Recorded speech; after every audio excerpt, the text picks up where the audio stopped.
Already done, Sergeant, she replied, holding up a meticulously organized inventory sheet, including the extra hemostatic gauze from yesterday's drop.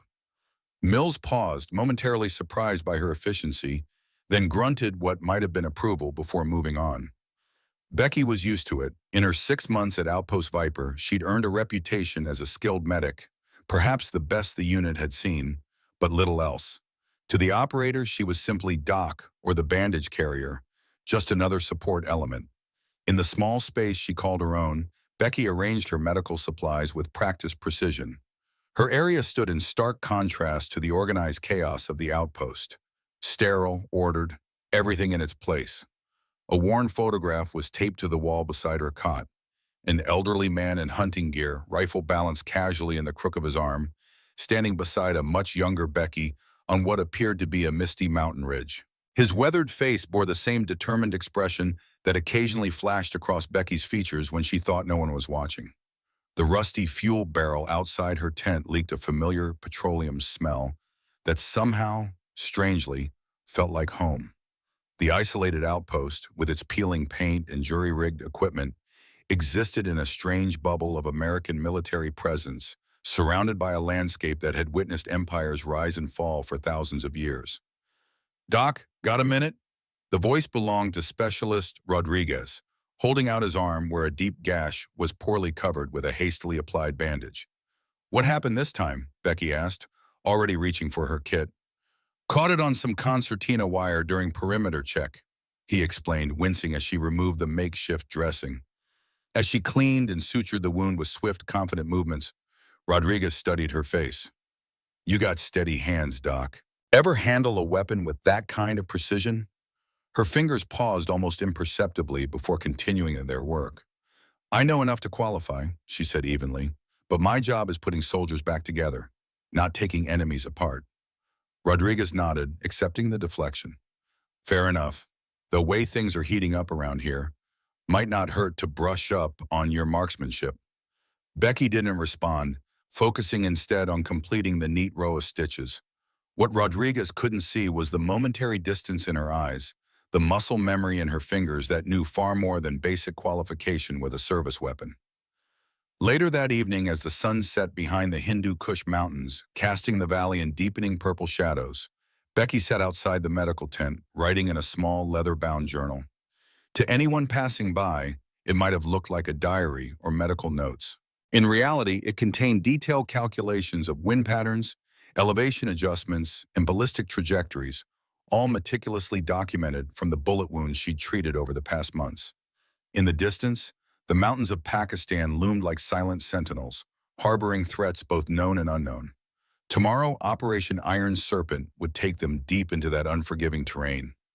Becky closed her journal, her thumb brushing over the worn leather corner where her grandfather's initials were embossed. H.M. "Hawk," she whispered to herself. "I hope I never have to break my promise." The smell of pine and early morning mist filled 8-year-old Becky's lungs as she followed her grandfather through the dense Maine forest. Harold Hawk Morgan moved with a silent grace that belied his 65 years, each step placed with deliberate care to avoid creating sound. The year was 1991, and while most girls her age were watching cartoons on Saturday mornings, Becky was learning to become invisible. "Remember, little bird," Harold whispered, using a special nickname for her, "the forest has 1,000 eyes and ears. To move among them, you must become part of them." They reached a small clearing where the morning light filtered through the canopy, creating dappled patterns on the forest floor. Harold crouched down, motioning for Becky to do the same. From his backpack, he produced a small pair of binoculars. "Today, we learn to see what others miss." The Morgan family property sprawled across 300 acres of pristine woodland in Ridgway, Maine. The land had been in the family since 1779, when Becky's ancestor, a sharpshooter in the Continental Army, had been granted the tract for his service during the Revolutionary War. What few knew was that marksmanship had been a Morgan family tradition ever since. From the Civil War to World War II, Korea to Vietnam, the Morgan men had served as elite marksmen. Harold himself had been part of the ill-fated Operation Eagle Claw in 1980, the failed attempt to rescue American hostages in Iran. Though publicly recorded as a helicopter pilot, his actual role had been much more specialized. Most people look, but they don't see, Harold explained, adjusting the binoculars for Becky's smaller face. A hunter's eye notices the broken twig, the disturbed earth, the patterns that don't belong. For hours they remained motionless, observing the woodland creatures that emerge when they believe themselves alone. Harold taught her to read the forest, how to distinguish the alarm call of a blue jay from its normal chatter, how to spot the subtle movement of a white-tailed deer through dense underbrush nearly half a mile away. Only when the sun reached its zenith did Harold finally stand, his knees cracking slightly. "Come on, little bird. Time for the next lesson." They hiked deeper into the property until they reached a natural ridge overlooking a distant meadow. Harold unfolded a small shooting mat and placed a weathered leather case on the ground. From it, he removed a bolt-action .22 rifle that had been modified for a smaller frame. "This was my first rifle," he said, running his hand lovingly along the wooden stock. "My father gave it to me when I was 10. I've adjusted it for you." Becky's eyes widened. She'd seen her grandfather's rifles before, locked safely in the cabinet at the farmhouse, but had never been allowed to touch one. "Your father won't approve," she said softly. A shadow crossed Harold's face. His son, Becky's father, had broken with family tradition, choosing a career in engineering instead of military service. The first Morgan man in 7 generations not to answer the call. "Your father has made his choices," Harold replied carefully. "But I see something in you, Rebecca. The same thing my father saw in me, the Morgan eye." By the time she was 12, Becky could hit targets at distances that would impress military marksmen. By 15, she could calculate wind drift and bullet drop with mathematical precision. Harold never explicitly mentioned military service or combat applications, but the skills he imparted went far beyond recreational shooting or hunting. On her 16th birthday, Harold took her to a special place on the property, an old service station that had been in the family since the 1950s, situated just off Route 1. Morgan's fuel stop had once been a bustling business when the highway was the main thoroughfare, but had closed in the 1980s when the interstate diverted traffic elsewhere. "This place isn't what it seems," Harold said, unlocking the padlock on the faded red door. Inside, dust motes danced in the beams of sunlight that penetrated the dirty windows. Old motor oil cans and vintage advertising signs created the perfect image of an abandoned rural gas station. Harold moved to the back office, where a large wooden desk sat covered in yellowed papers. He pulled the desk aside, revealing a trapdoor set into the wooden floorboards. "During the Cold War," he explained as he lifted the heavy door, "men like me needed safe places, off the books." Below was a concrete staircase leading to a fully equipped bunker, communications equipment, weapons racks, maps covering the walls, and filing cabinets filled with documents bearing government seals. "This is a Blood Hawk station," Harold said, his voice taking on a reverence Becky had never heard before. "What's Blood Hawk?" she asked, running her fingers over a faded emblem on one of the maps, a stylized hawk with a drop of red at its beak. "Officially nothing. We don't exist in any record. But since 1962, after the Cuban Missile Crisis brought us to the brink, we've been there, making sure it never happens again." The September rain pelted the church windows like buckshot, providing a grim soundtrack to the hollow words of the military chaplain. 22-year-old Becky sat in the front pew, her black dress soaked at the hem from the walk across the cemetery grounds. Her mother, Martha Morgan, clutched her hand with white knuckles as they both stared at the flag-draped coffin. Harold Hawk Morgan, officially recorded as a civilian contractor for the Defense Department, had died in what the government tersely described as an incident in the Middle East. No details provided, no context given. Just another unsung casualty in America's endless shadow wars. But Becky knew better. 3 weeks earlier, she'd received a coded message from her grandfather, a simple postcard of the Maine coastline with seemingly innocent tourist notes. To trained eyes, it conveyed his final operation, a hostage extraction in northern Syria, targeting a compound where an American aid worker was being held. The rain intensified as the honor guard folded the flag with ceremonial precision. When the captain presented it to Martha, Becky noticed the man's hands, calloused in patterns that came from handling specialized weapons, not standard military issue. His eyes met hers briefly, a flash of recognition passing between them.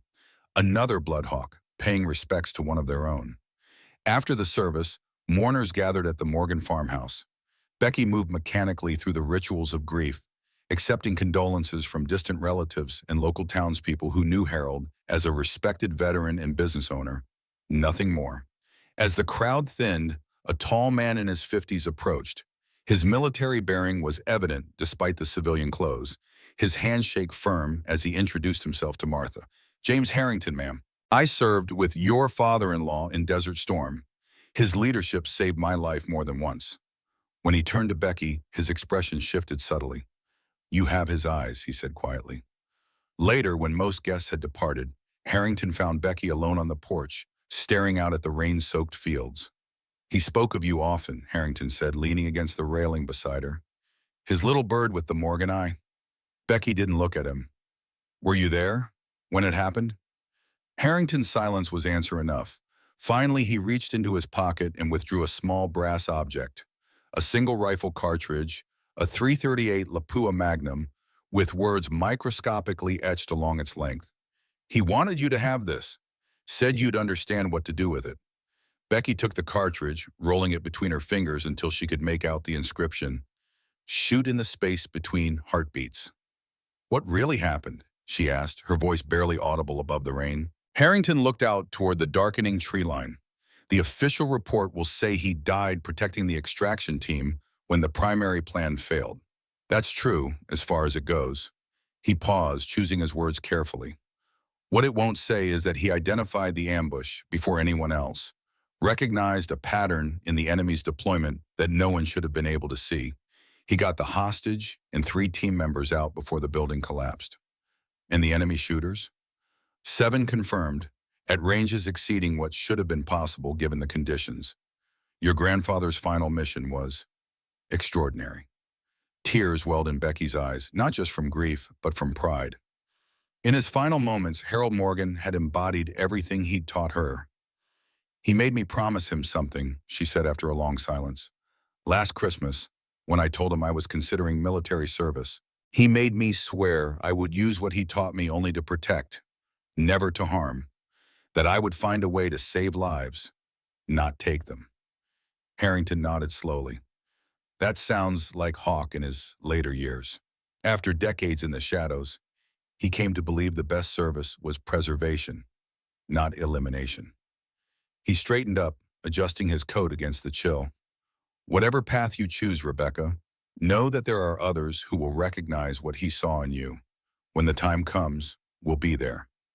That night, she drove alone to Morgan's fuel stop.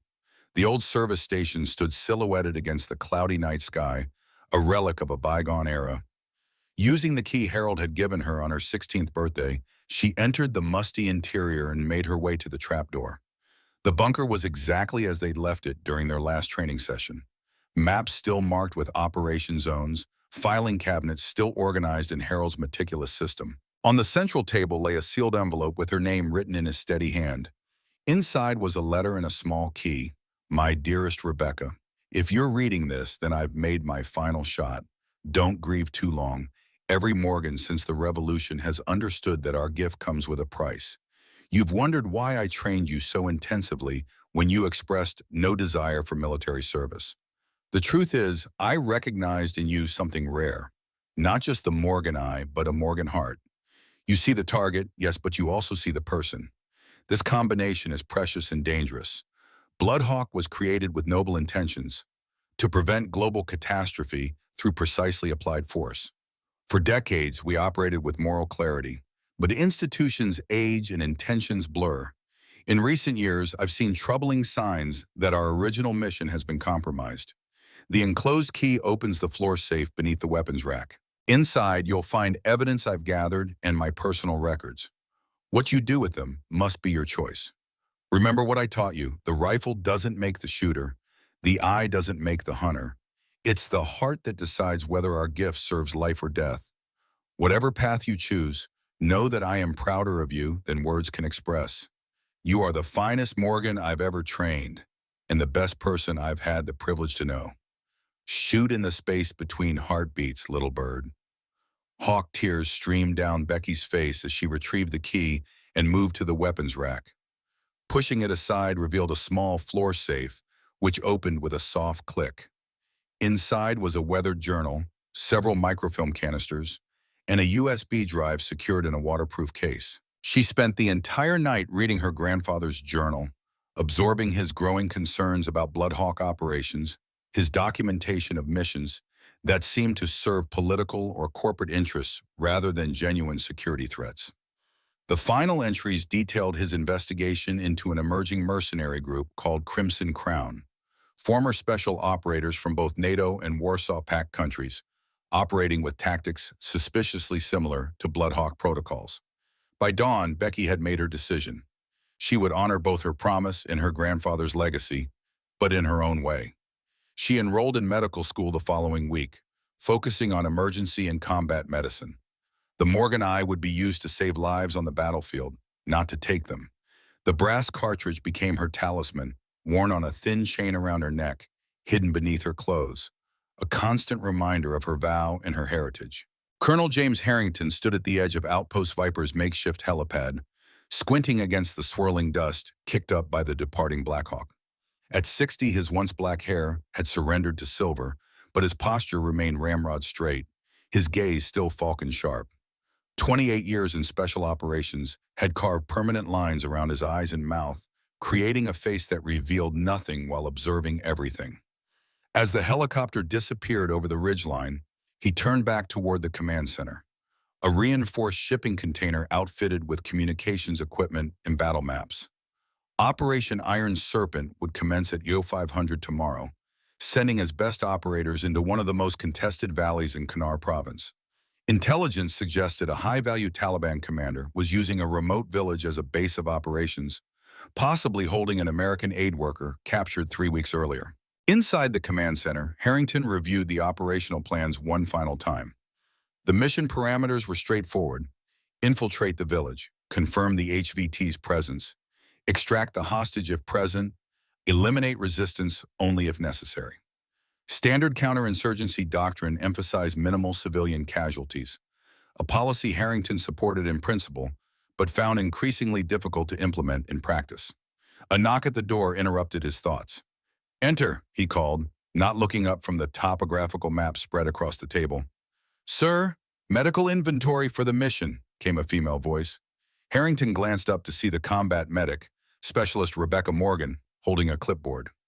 For a moment, he kept his expression neutral, though his mind immediately made the connection he'd been anticipating since her assignment to Outpost Viper 3 months ago. "Morgan," he said evenly, "how are the men looking? Any concerns before tomorrow?" "All operational elements are medically cleared, sir," she replied professionally. "I've prepared additional trauma kits based on the terrain assessment. The valley's narrow passages will complicate case evac if we take casualties." Harrington nodded, studying her face. The resemblance to Harold was subtle but unmistakable. Not in her features, which favored her mother's side, but in the quality of attention behind her eyes. The Morgan eye, Harold had called it, an almost preternatural ability to observe and process visual information. "You've gone beyond standard prep," he noted, gesturing to her clipboard. "Those calculations aren't in the standard medical manual." Becky hesitated almost imperceptibly. "I've been tracking injury patterns, sir. There's a statistical correlation between elevation changes and the types of trauma we're seeing. I thought it might help prioritize equipment. Mind if I see?" She handed him the clipboard. What appeared at first glance to be medical notes revealed itself, to experienced eyes, as something far more sophisticated. Becky had mapped wound patterns across previous missions, correlating them with terrain features, time of day, and weather conditions. To most officers, it would seem like thorough medical analysis. To Harrington, it was unmistakably an intelligence product, the kind of pattern recognition that distinguished elite snipers and counter-snipers. "Impressive work, Specialist," he said, returning the clipboard. "You have a unique perspective." "Thank you, sir. Just trying to keep our people alive." Harrington gestured to a chair. "Sit for a moment. Coffee?" "No, thank you, sir." He poured himself a cup from the ancient coffee maker in the corner, giving himself a moment to consider his approach. "Morgan, he began, seating himself across from her. "I knew your grandfather." Her expression remained carefully neutral. "Yes, sir. You attended his funeral." "Before that," Harrington continued, "we served together. first in Desert Storm officially, and in other capacities. He watched her reaction closely, the subtle tension in her shoulders, the fractional narrowing of her eyes, controlled but detectable to someone who knew what to look for. He was an extraordinary man, Harrington said, one of the finest operators I ever knew. Thank you, sir. Harrington leaned forward slightly. Your analysis here, he tapped the clipboard. It reminds me of his work. He had a way of seeing patterns where others saw only chaos. Becky remained silent, her posture perfect, betraying nothing. I've reviewed your file, Morgan. West Point offered you admission. Your marksmanship qualifications are suspiciously perfect for someone with minimal firearms experience. Yet you chose medical training and enlisted rather than pursuing a commission. I wanted to save lives, sir, not command others to take them. Harrington nodded slowly. A noble calling, your grandfather would approve. He paused, then asked, do you still have the cartridge? The question hung in the air between them. After a long moment, Becky reached beneath her collar and withdrew the brass .338 Lapua round on its chain. He said you'd understand what to do with it, Harrington said softly. I do, Joe. I'm doing it now. Harrington studied her, respect evident in his gaze. Your grandfather and I were part of something, Morgan. Something that began with the noblest intentions but, like many long-standing institutions, developed complications. Bloodhawk, she said, her voice barely above a whisper. So he told you. Enough. Harrington rose and moved to a small safe concealed behind a map of the province. From it, he retrieved a worn leather case, similar to a passport wallet but thicker. He placed it on the table between them. Harold Morgan was more than my colleague. He was my closest friend for 30 years. We joined Bloodhawk together in 1975, served through some of the darkest chapters of the Cold War. When the Soviet Union fell, we thought our work would become simpler. Instead, it became more complex. He opened the case, revealing a small pin with the Bloodhawk emblem, a stylized hawk with a drop of red at its beak. In the early days, our mission was clear. Prevent nuclear war, protect critical infrastructure, eliminate existential threats before they materialize.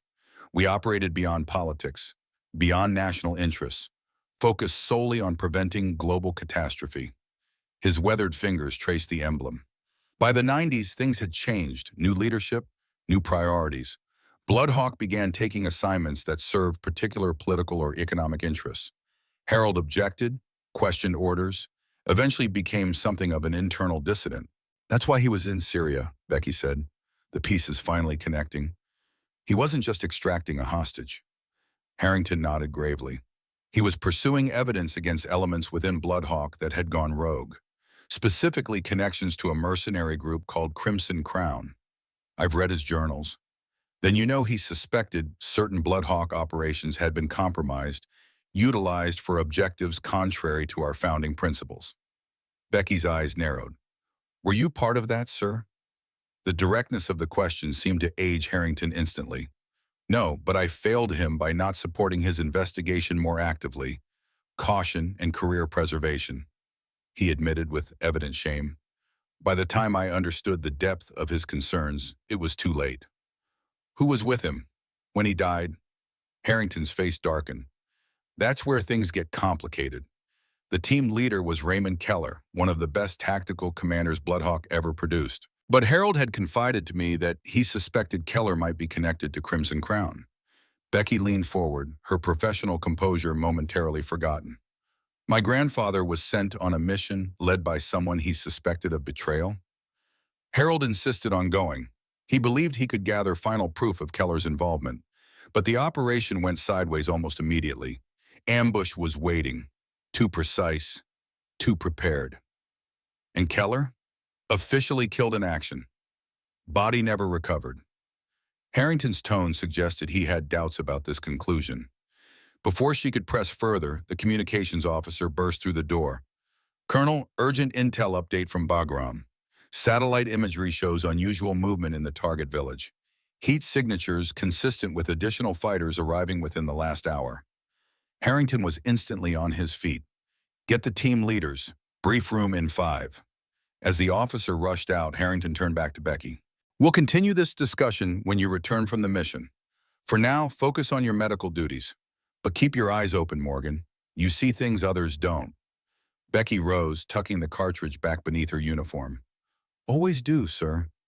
The medical tent at Outpost Viper hummed with the quiet efficiency that Becky had established during her tenure. Wounded soldiers came in, stabilized soldiers went out.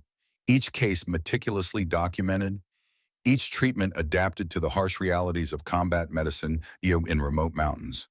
Yet beneath this orderly surface ran an undercurrent that few would notice, a pattern emerging from chaos. 2 weeks before Operation Iron Serpent, Becky had begun noticing anomalies in the wounds she treated. The entry profiles of certain gunshot injuries didn't match the typical Taliban weaponry. The tissue damage suggested higher velocities, the entry wounds unnervingly precise. Late at night, after her shift ended, she'd extract bullet fragments during debridement procedures, carefully setting aside particular pieces for later examination. In her private journal, disguised as medical notes, she documented each anomaly, each fragment, building a mosaic that only someone with her specialized training would recognize. On this particular evening, Staff Sergeant Willis was her patient, a burly Special Forces operator with a through-and-through wound to his left thigh. "Lucky shot," he grunted as Becky irrigated the wound. "Bastard must have been having a good day." "Or you were having a bad one," she replied with the easy camaraderie she'd developed with the operators. "Entry wound is unusually clean. Sniper?" Willis nodded, wincing as she probed gently. "Yeah, we were clearing a compound about 2 clicks south of tomorrow's insertion point. No warning. Martinez spotted a glint from the ridgeline about 800 meters out. Then bam, I'm on the ground. Single shot? Yeah, followed by nothing. Didn't even try for a second target. Just one and done." Becky's hands remained steady, but her mind accelerated. One shot, exceptional accuracy, no follow-up despite a clear opportunity. Not typical Taliban tactics, which usually favored volume of fire over precision. "Mind if I dig a little deeper?" she asked. "I think there might be a fragment still in there." Willis shrugged. "Knock yourself out, Doc. Not like I'm going anywhere." Using a pair of fine forceps, Becky extracted a tiny metal shard from the wound channel, too small to cause additional damage, but large enough to confirm her suspicions. She dropped it into a specimen container, labeled it, and continued treatment. Later, alone in her quarters, she examined the fragment under a portable microscope she'd requisitioned for parasite identification. What she saw confirmed her growing theory.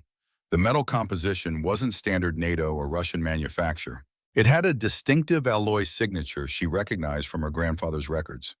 A specialized bullet designed for extreme long-range accuracy, manufactured in limited quantities by a Czech arms firm with historical ties to Soviet special programs.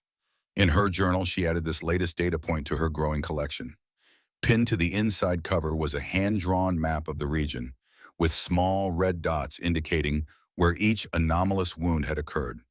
To the casual observer, the dots might seem random. To Becky's trained eye, they formed a pattern, a deliberate series of shooting positions that created a net around Outpost Viper and its operational areas. Someone was mapping their movements, establishing firing solutions, preparing for something bigger. A soft knock at her door startled her. She quickly closed the journal and slid it under her pillow before calling, "Come in." Lieutenant Wilson stepped inside, his face grim. "Wanted to check if you're squared away for tomorrow."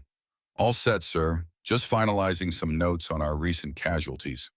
Wilson's eyes drifted to the microscope on her desk, then to the specimen container beside it. "That from Willis?" "Yes, sir. Unusual fragmentation pattern. I was curious."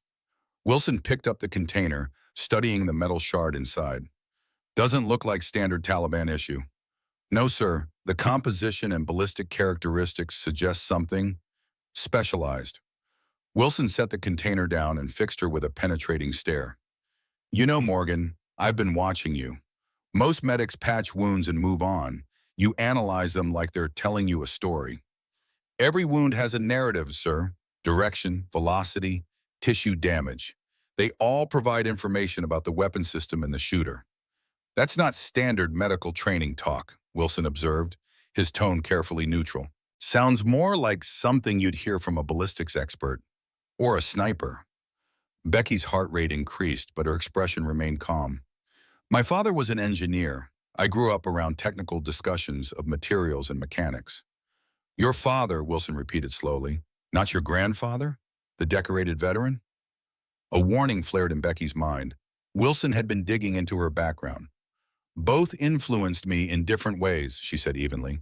Wilson leaned against the doorframe, his posture deliberately casual. Interesting thing about military records. Sometimes what's not there tells you more than what is. Your grandfather's service history has some convenient gaps. Many veterans of his generation don't discuss everything they did, sir. True enough.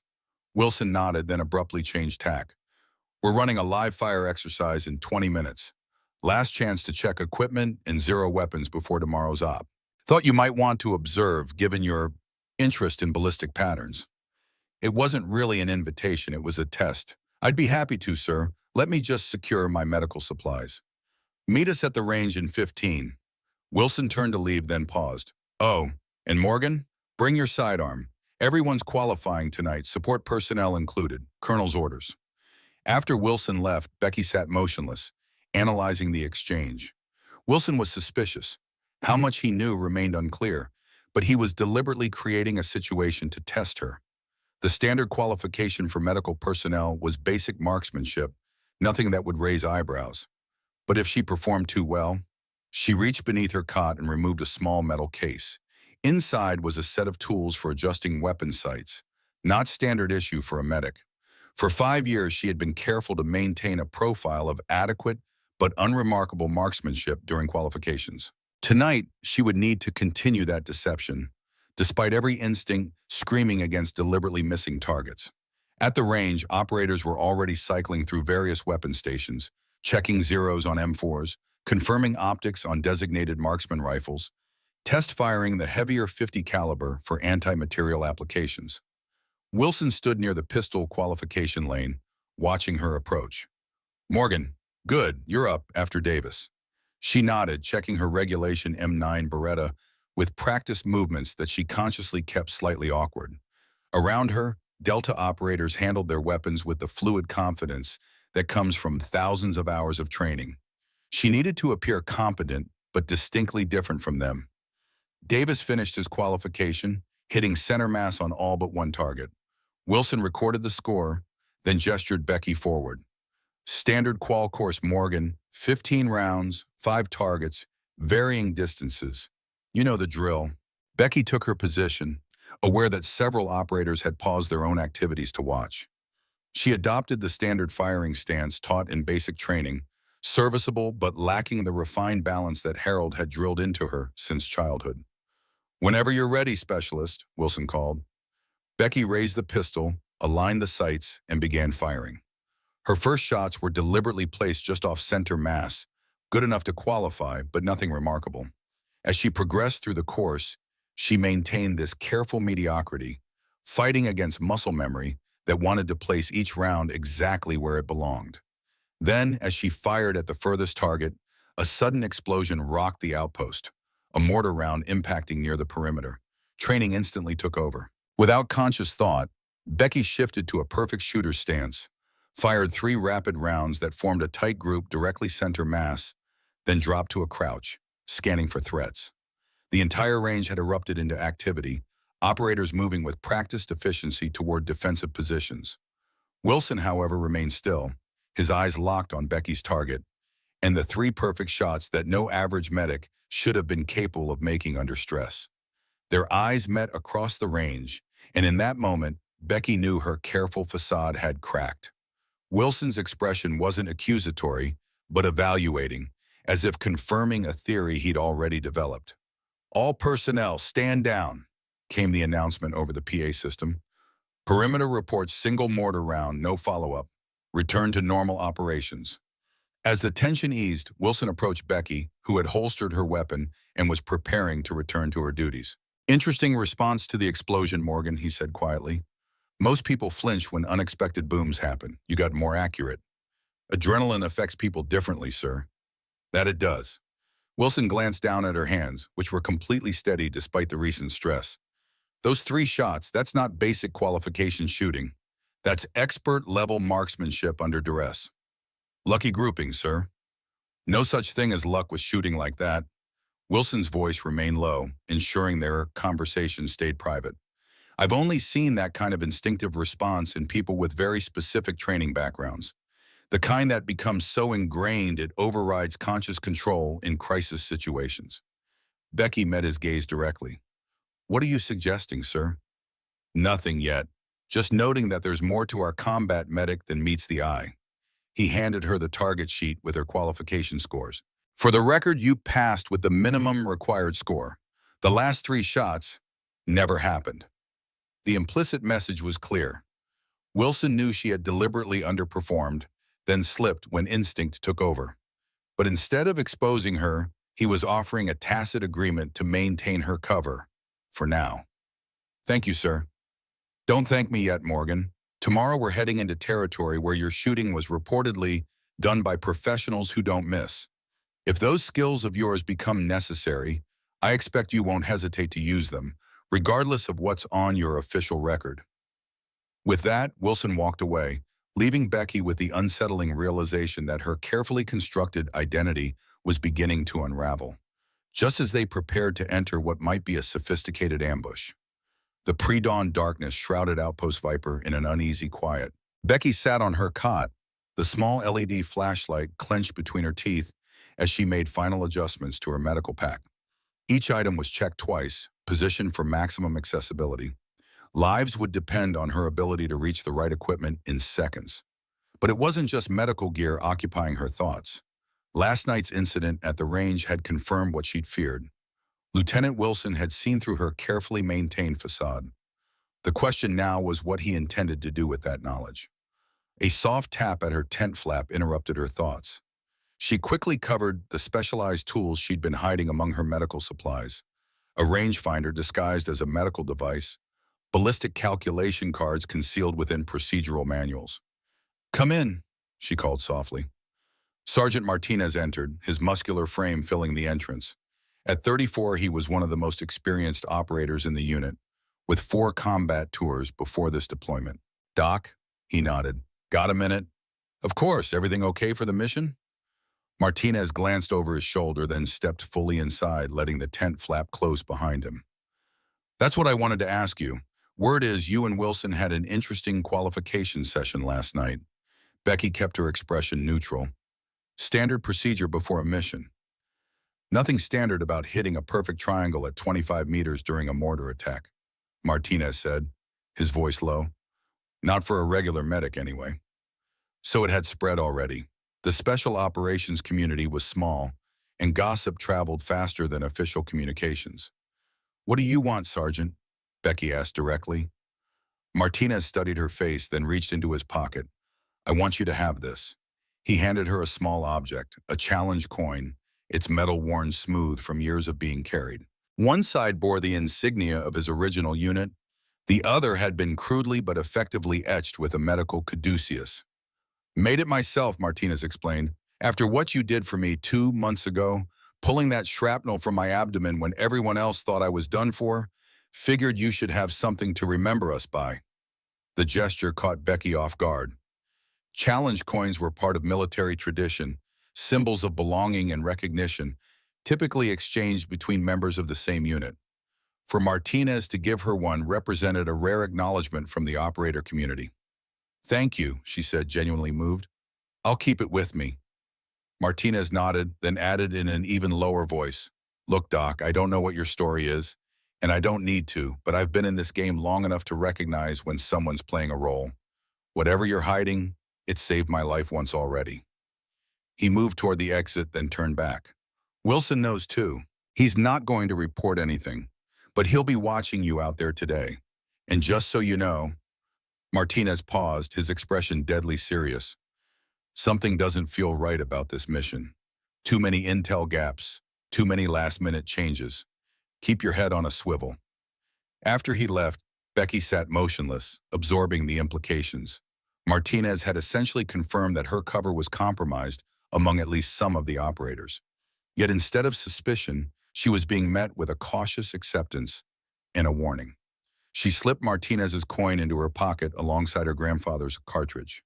2 talismans representing the dual nature of her service and the growing impossibility of keeping those worlds separate. Outside, the first hints of dawn were lightening the eastern sky. The rumble of helicopter engines signaled the imminent departure of Operation Iron Serpent. Becky completed her preparations, securing her medical pack and checking her sidearm, no longer pretending awkwardness in her handling of the weapon. As she emerged from her tent, she spotted Wilson conferring with his team near the helipad. Their eyes met briefly across the distance, an unspoken acknowledgement passing between them. Whatever happened today, pretenses were thinning. At the final briefing, Colonel Harrington reviewed the mission parameters one last time. The intelligence suggested a high-value Taliban commander was using a remote village as a base, possibly holding an American aid worker hostage. 2 helicopters would insert the teams at separate locations near the target. Alpha team, led by Wilson, would approach from the south. Bravo team would establish a blocking position to the north. Becky would accompany Alpha team, positioned to provide immediate medical support. One final note, Harrington concluded, his gaze sweeping the assembled operators. Latest intelligence indicates unusual activity in the target area. Possibility of specialized opposition beyond standard Taliban fighters. Maintain heightened awareness. It was as close as he could come to warning them about Crimson Crown without revealing classified information. Becky caught his momentary glance in her direction, a silent acknowledgement of their shared understanding. As the teams moved toward the helicopters, Becky felt a presence beside her. Wilson had fallen into step with her, his voice pitched just for her ears. Those skills you're hiding, Doc, they officially don't exist. But if things go sideways out there today, and you see something the rest of us don't hesitate. Clear? She met his gaze steadily. Clear, sir. The helicopters lifted off as the first rays of sunlight painted the mountaintops in brilliant gold. Below, the rugged landscape of Kunar province unfolded, a terrain that had broken the ambitions of empires for centuries. The flight would be brief, less than 15 minutes to the insertion point. Seated next to the door, Becky used these final moments to center herself. Her eyes closed, she focused on her breathing, a technique Harold had taught her for steadying both mind and body. In, hold, out, hold, finding the natural pause between heartbeats when perfect stillness exists. When she opened her eyes, she found Wilson watching her with quiet assessment. Controlled breathing, as she explained over the headset, helps manage stress hormones. He nodded. Snipers use the same technique. The comment hung between them, an acknowledgement rather than an accusation.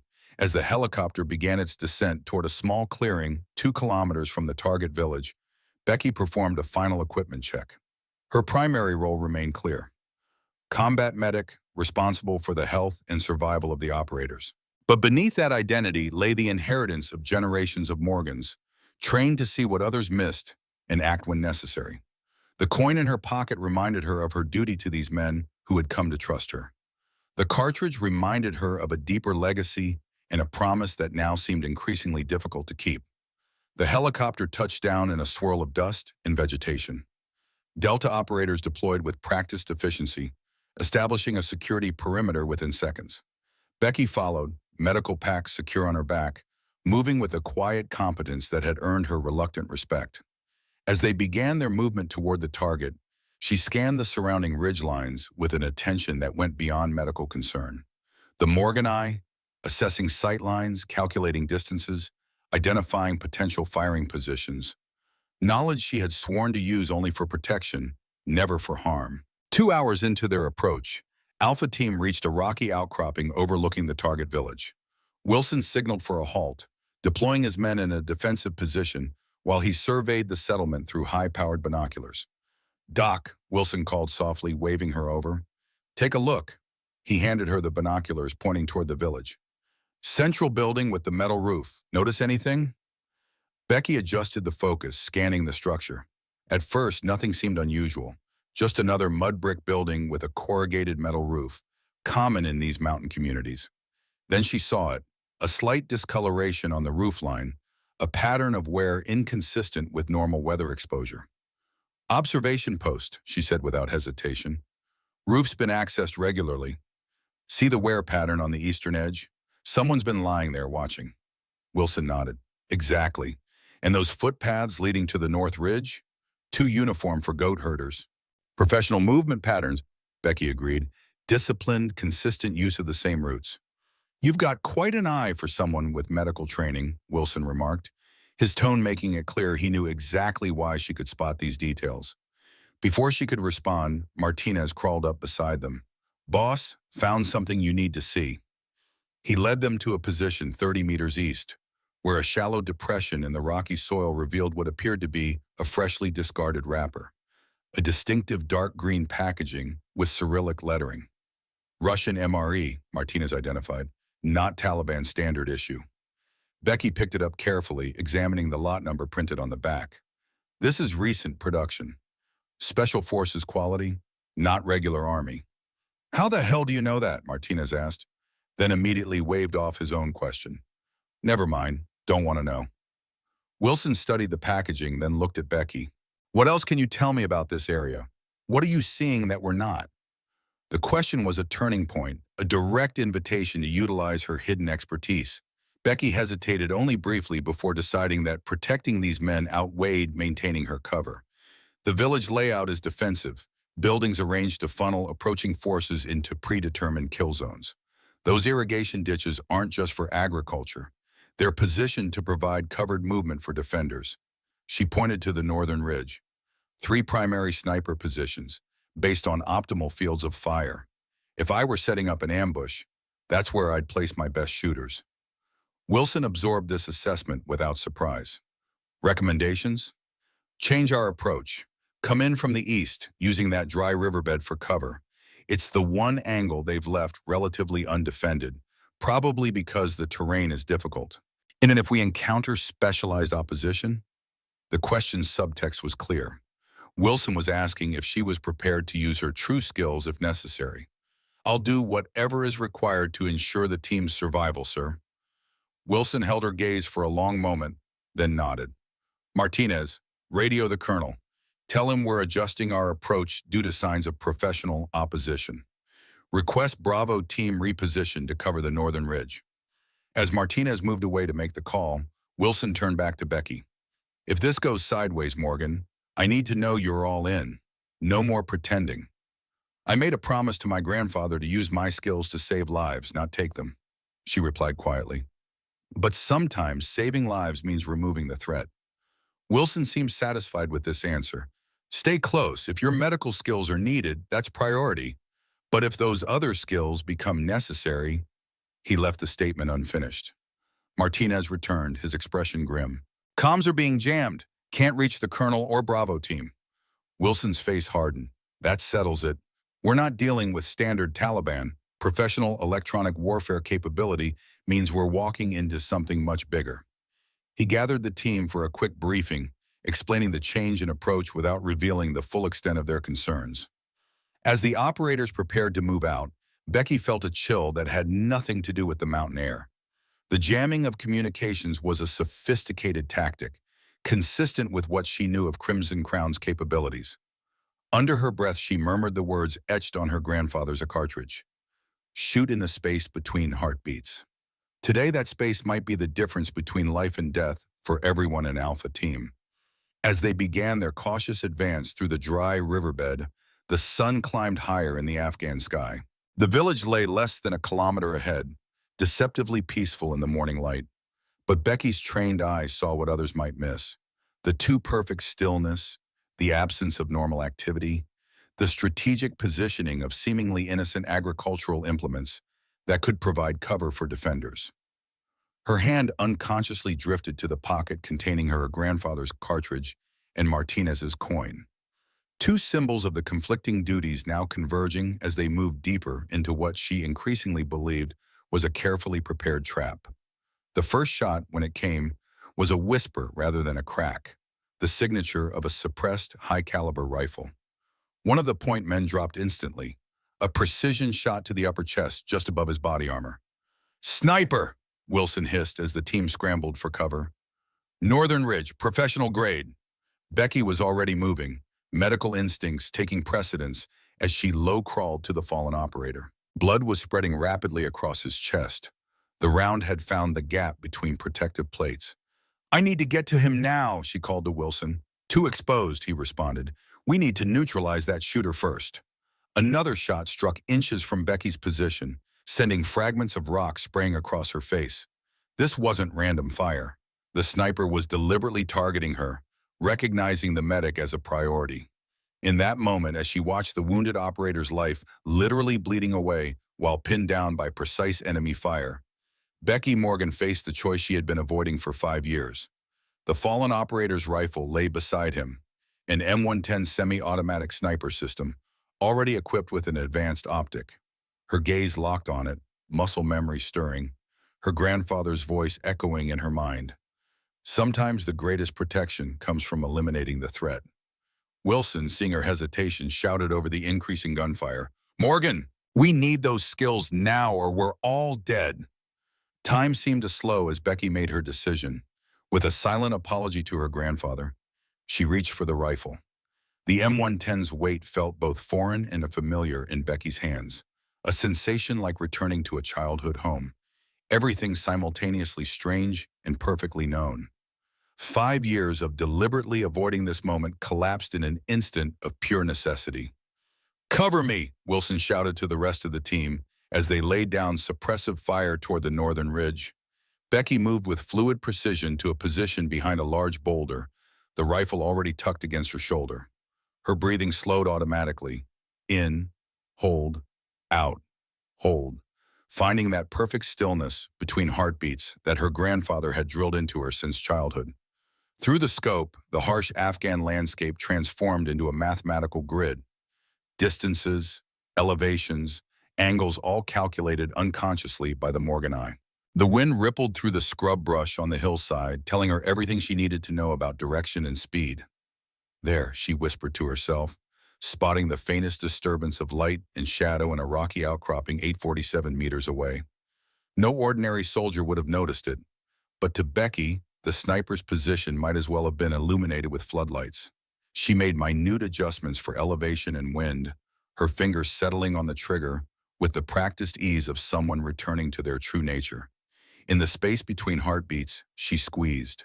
The rifle bucked against her shoulder. Through the scope, she watched the enemy sniper jerk backward, his position suddenly vacant. One shot, one elimination. But her instincts screamed that this wasn't over. These weren't Taliban fighters, this was Crimson Crown. They would operate in coordinated teams.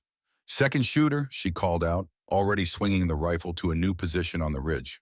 Eastern outcropping, behind the dead tree. Wilson didn't question how she knew. "Everyone stayed down." Becky found the second sniper just as he was repositioning, clearly alarmed by the loss of his teammate. The distance was greater, 923 meters, but the Morgan eye made the necessary calculations instantly. Her second shot cracked across the valley. "Confirm that one's down," and Martinez called, watching through binoculars. Becky was already searching for the third shooter. Crimson Crown would use triangulated positions, standard Bloodhawk protocol.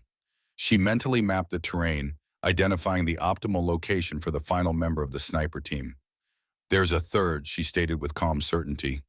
"Western approach, using that rock formation for cover. He'll be moving to a secondary position now." Wilson stared at her, a mixture of awe and wariness in his expression. "How can you possibly know that?" "Because it's what I would do," she replied simply, continuing to scan through the scope. The movement was almost imperceptible. A slight shift of shadow behind a cluster of rocks 1,100 meters away. An impossible shot for most marksmen, especially in these conditions. But Becky Morgan wasn't most marksmen. She adjusted her position slightly, factoring in the increased distance and the subtle change in wind patterns at that elevation. This time, when she fired, the round struck a metal fragment on the rock face first, deflecting at precisely the calculated angle to reach the concealed shooter. "Jesus Christ," Martinez breathed, watching through his binoculars as the third sniper collapsed. "That was a bank shot. You deliberately ricocheted that round." "Holy hell, Doc." Wilson's voice held equal parts awe and suspicion. "I've seen Olympic gold medalists who couldn't make that shot." Becky lowered the rifle, the momentary clarity of action fading as the implications of what she'd just done settled over her. 5 years of maintaining her promise, broken in the span of 30 seconds. But there was no time to dwell on moral reckonings. The wounded operator still needed immediate attention. I need to get to Ramirez now, she said, already transitioning back to her role as medic, slinging the rifle across her back. Wilson nodded, dispatching 2 men to provide cover as Becky rushed to the fallen soldier. Her hands moved with the same precision they had shown on the rifle, now applying pressure to the wound, administering a clotting agent, establishing an IV line with practiced efficiency. Pneumothorax, she diagnosed, reaching for her chest decompression kit. The round fragmented on impact. He's got shrapnel dangerously close to his subclavian artery. Martinez knelt beside her, serving as an extra set of hands. Never seen anyone go from sniper to surgeon that fast, he remarked quietly, holding pressure where she directed. Who are you really, Doc? Right now, I'm the person trying to save this man's life, she replied, focused entirely on the intricate procedure. The rest can wait. As she worked, Wilson organized the remaining team members to secure their position. The efficiency of the Delta operators was evident. Despite the shock of what they'd witnessed, they maintained tactical discipline, establishing a defensive perimeter with overlapping fields of fire. Once Ramirez was stabilized, Wilson returned to Becky's side. That kind of shooting isn't taught in any medical school I've ever heard of, he said, his voice low enough that only she could hear. 3 targets, 3 shots, including a ricochet that shouldn't be possible. That's beyond Special Forces training. Becky met his gaze directly. You're right, it's not standard military training. And then what is it? Before she could answer, a sound from further up the valley caught their attention, the unmistakable thump of helicopter rotors approaching. Could be our extraction, Martinez suggested, already raising his binoculars to scan the horizon. Wilson shook his head. Too soon. QRF wouldn't reach us for at least another 30 minutes. He turned to Becky. Any insights, Doc? Since you seem to know more than you've been letting on. The accusation was clear, but there was no hostility in his tone, just the pragmatic assessment of a team leader trying to keep his people alive. Becky listened intently to the approaching aircraft, her head slightly tilted. My 17s, she identified with certainty. 2 of them, based on the rotor signature, not ours. Wilson's eyebrows rose slightly. Sound identification too? You're just full of surprises. We need to move, she urged, already preparing Ramirez for transport. Those aren't random patrols. They're responding specifically to the loss of their sniper team. How would they know already? Martinez questioned. Because they were waiting for us, Becky replied grimly. This whole operation was compromised from the start. Wilson studied her face for a moment, then made a decision. Jenkins, Rodriguez, you're on Ramirez. Everyone else, prepare to move out. We're heading east through the ravine system. As the team prepared to move, Wilson pulled Becky aside. When we get back to base, assuming we do, you and I are having a very long conversation about who you really are and what you're doing on my team. Fair enough, she agreed, but right now I'm the best chance your men have of getting out of here alive. Prove it, Wilson challenged. You've shown you can shoot. Now show me you can lead. And the statement represented a fundamental shift in their relationship. Wilson wasn't just acknowledging her hidden skills. He was testing her capacity to transition from support personnel to tactical asset. The helicopters will deploy blocking forces at the main exit points from this valley, Becky analyzed rapidly. They'll expect us to use the northern passage since it's the most direct route back toward friendly territory. We should instead move southeast through this ravine system. She indicated a narrow passage barely visible among the rocky terrain. It's more difficult terrain, but it offers consistent cover and emerges 3 kilometers east, well outside their likely containment perimeter. Wilson nodded, accepting her assessment. Martinez, take point with Morgan. I'll coordinate our wounded. Move out. As the team began their dangerous journey through the narrow ravine, Becky found herself alongside Martinez, both scanning for threats with practiced vigilance. So, Martinez said quietly as they navigated a particularly treacherous section, you gonna tell me where a medic learns to shoot like that? Family tradition, she replied simply. My grandfather started teaching me when I was 8. Martinez processed this without obvious reaction. Must have been one hell of a grandfather. He was, Becky agreed, a note of pride entering her voice despite the circumstances. He believed in being prepared for anything. Well, I owe him a debt, Martinez said, gesturing toward his abdomen where Becky had treated a severe wound 2 months earlier. First, you saved my life with those magic hands of yours. Now you're getting us all out of an ambush with shooting skills I've never seen outside of Olympic competitions. The compliment carried genuine appreciation, suggesting that at least some of the operators were accepting her expanded role without resentment or suspicion. Their conversation was interrupted by a radio transmission from Wilson. Movement at R6, two teams descending from the northern ridge. They've picked up our trail. The pursuit had begun sooner than anticipated. Becky's mind rapidly calculated options, the Morgan eye transforming the surrounding terrain into a tactical grid of opportunities and constraints. There's a fork in the ravine system approximately 200 meters ahead, she informed Martinez. The southern branch appears to dead end, but actually connects to a cave system that emerges near that distinctive rock formation to the east. Martinez studied her with newfound respect. You've been here before? No, she admitted, but my grandfather made sure I could read terrain like others read books. They reached the fork in the ravine where Becky had indicated, the team regrouping briefly to assess their situation. Ramirez remained stable but required careful handling through the difficult terrain. Southern branch, Becky recommended to Wilson. It'll slow our pursuers. The confined space neutralizes their numerical advantage if they follow us in. Wilson nodded, trusting her judgment. You heard the lady. Southern branch maintained tactical spacing. As they moved deeper into the narrowing passage, the sounds of pursuit grew more distant, the pursuing forces apparently opting for the more obvious northern branch, at least initially. They'll realize their mistake soon enough, Becky observed to Wilson as they navigated a particularly tight section of the ravine. We need to be through the cave system before they correct course.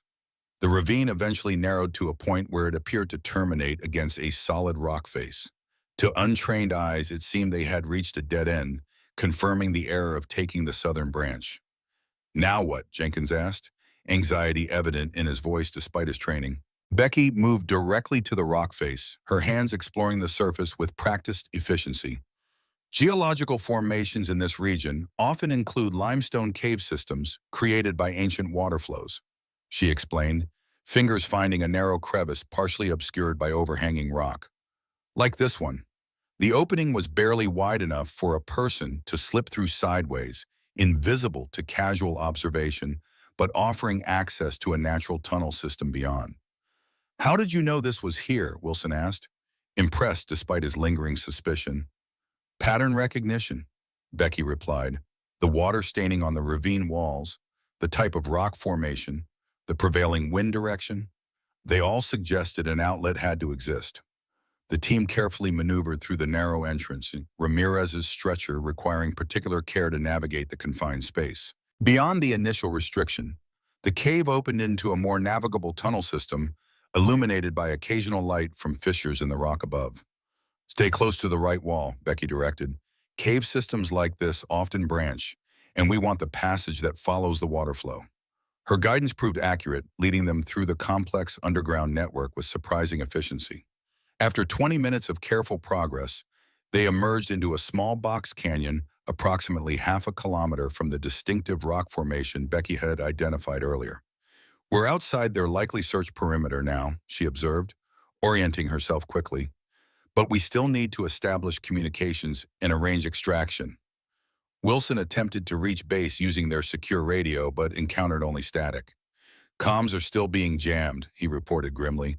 Someone really doesn't want us calling for help.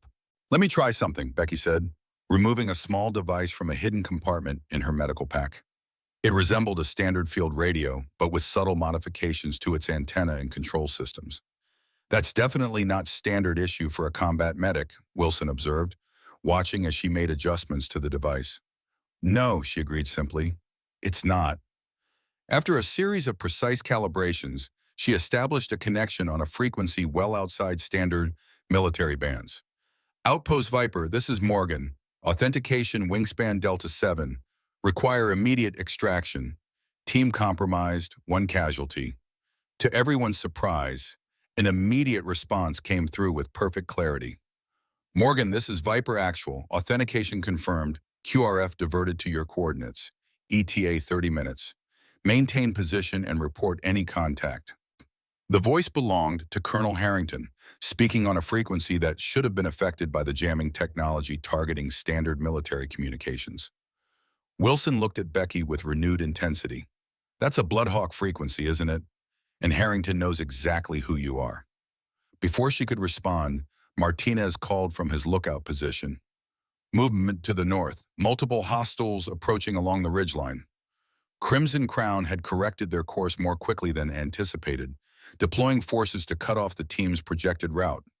We need to hold this position until extraction arrives, Wilson decided, already organizing defensive positions using the natural cover provided by the box canyon. Morgan, given your unexpected talents, I'm putting you on Overwatch, Northern Approach, highest vantage point. And the assignment represented a complete inversion of her official role, from support personnel focused on medical care to the team's primary defensive asset.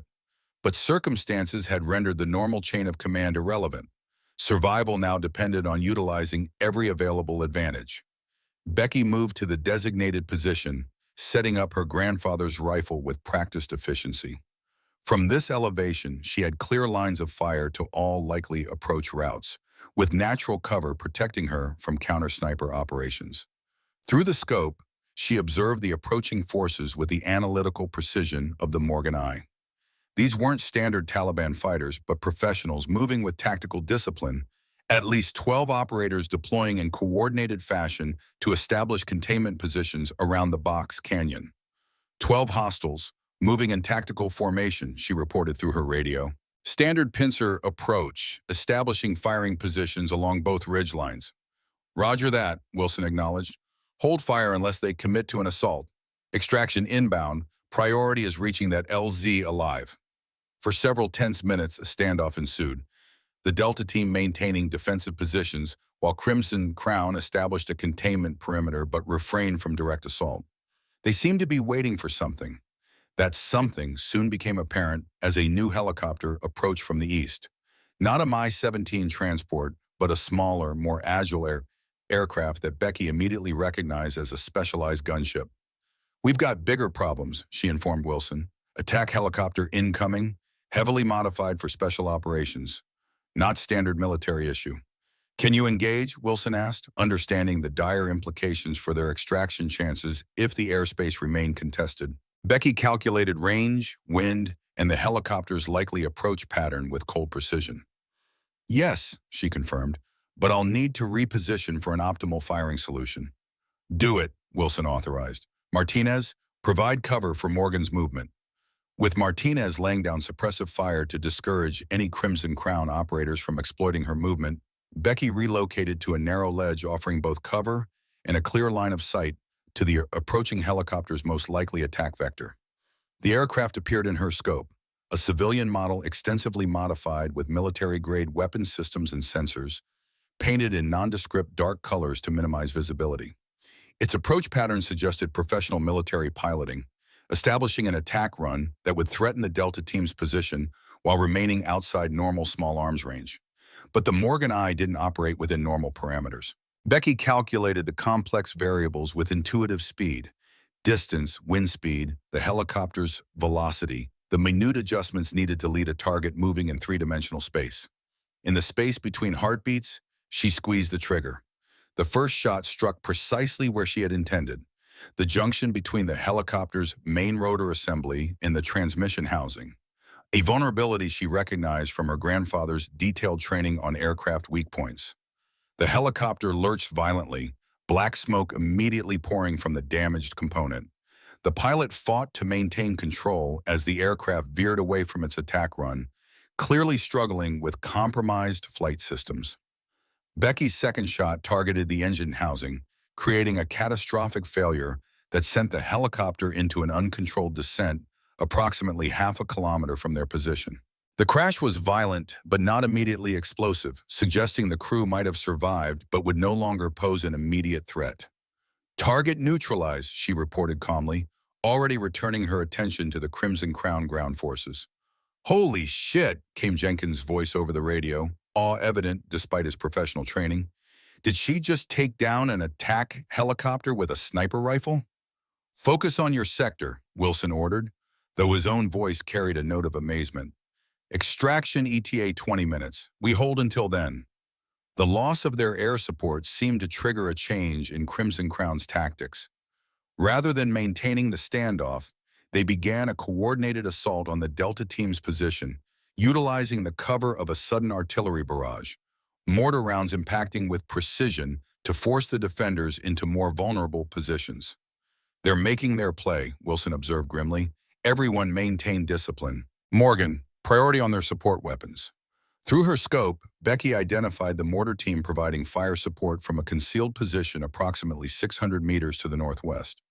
The Morgan eye calculated the shot with characteristic precision, her finger finding the trigger at the perfect moment between heartbeats. The mortar operator fell, the shot perfectly placed despite the challenging conditions. His assistant immediately moved to continue operations, but Becky's second shot found him as well, neutralizing the fire support position that had been coordinating the assault.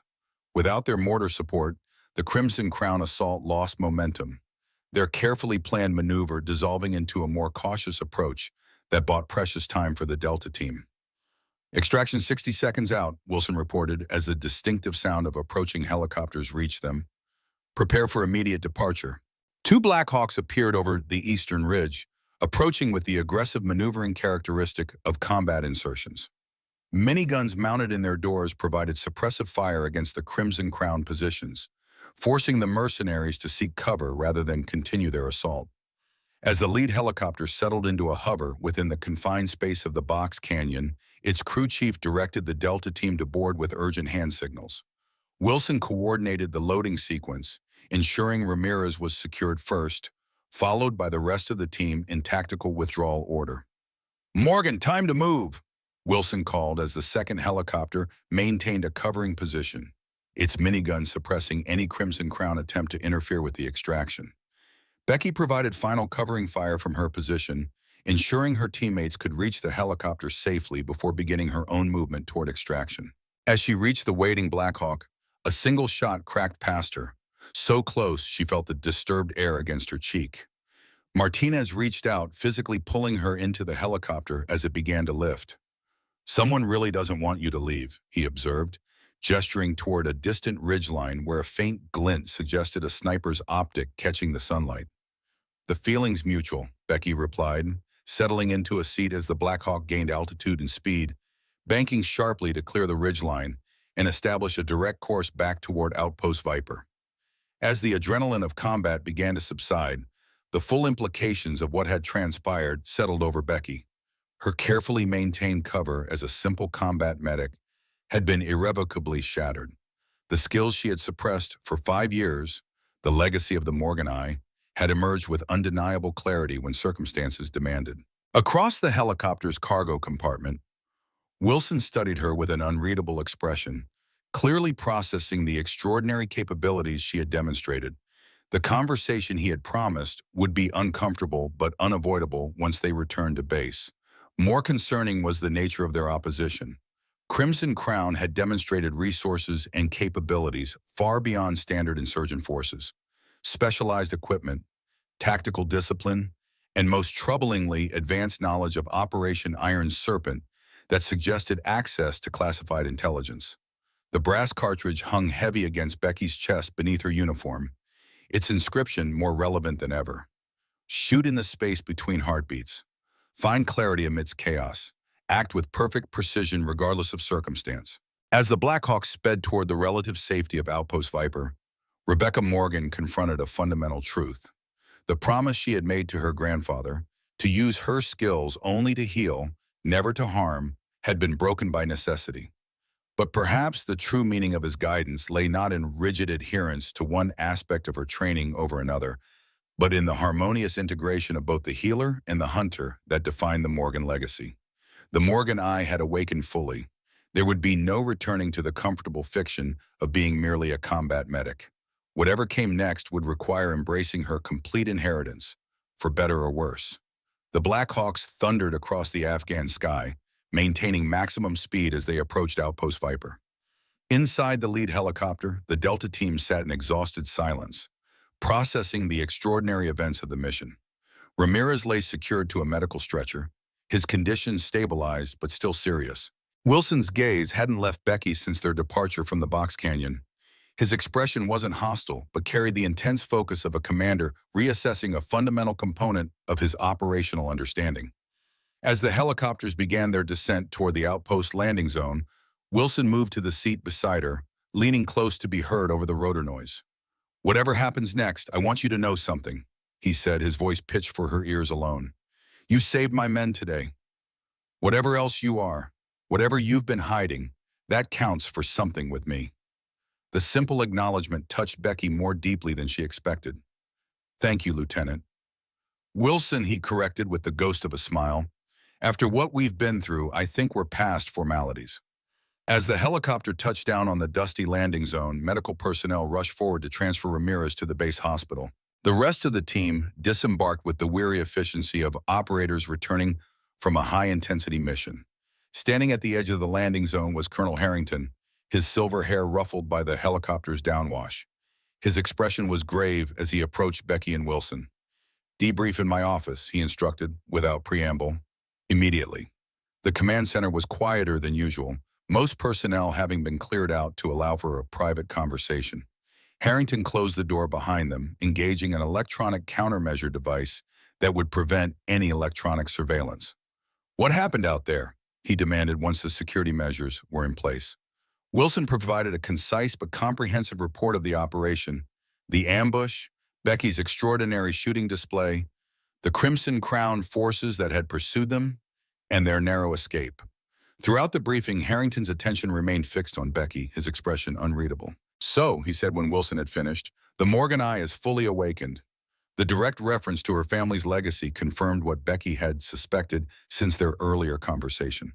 Harrington knew far more about her background than he had previously acknowledged. "Yes, sir," she replied simply. "For the benefit of Lieutenant Wilson, perhaps you should explain exactly what that means," Harrington suggested, though his tone made it clear this was an order rather than a request.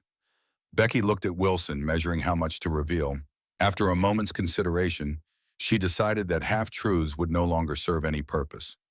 "The Morgan eye isn't just a family saying," she began. "It's a specific genetic trait that manifests in certain members of my family. Enhanced visual processing capabilities combined with exceptional neurological integration of spatial awareness, mathematical calculation, and fine motor control." "In plain English?" Wilson prompted. "I can see and process visual information more efficiently than most people. Calculate trajectories, wind effects, and ballistic solutions almost instantaneously. Execute physical movements with precision that exceeds normal human capabilities. Like shooting down a helicopter with a sniper rifle," Wilson observed dryly. "Among other things," she acknowledged. "And your grandfather, Harold Morgan, possessed this same ability," Harrington added. "He was perhaps the most gifted Morgan in 3 generations, until you." Wilson's eyes narrowed at this additional information. "You knew about this all along," he said to Harrington. "You knew exactly who and what she was when you assigned her to my team." "I suspected," Harrington corrected.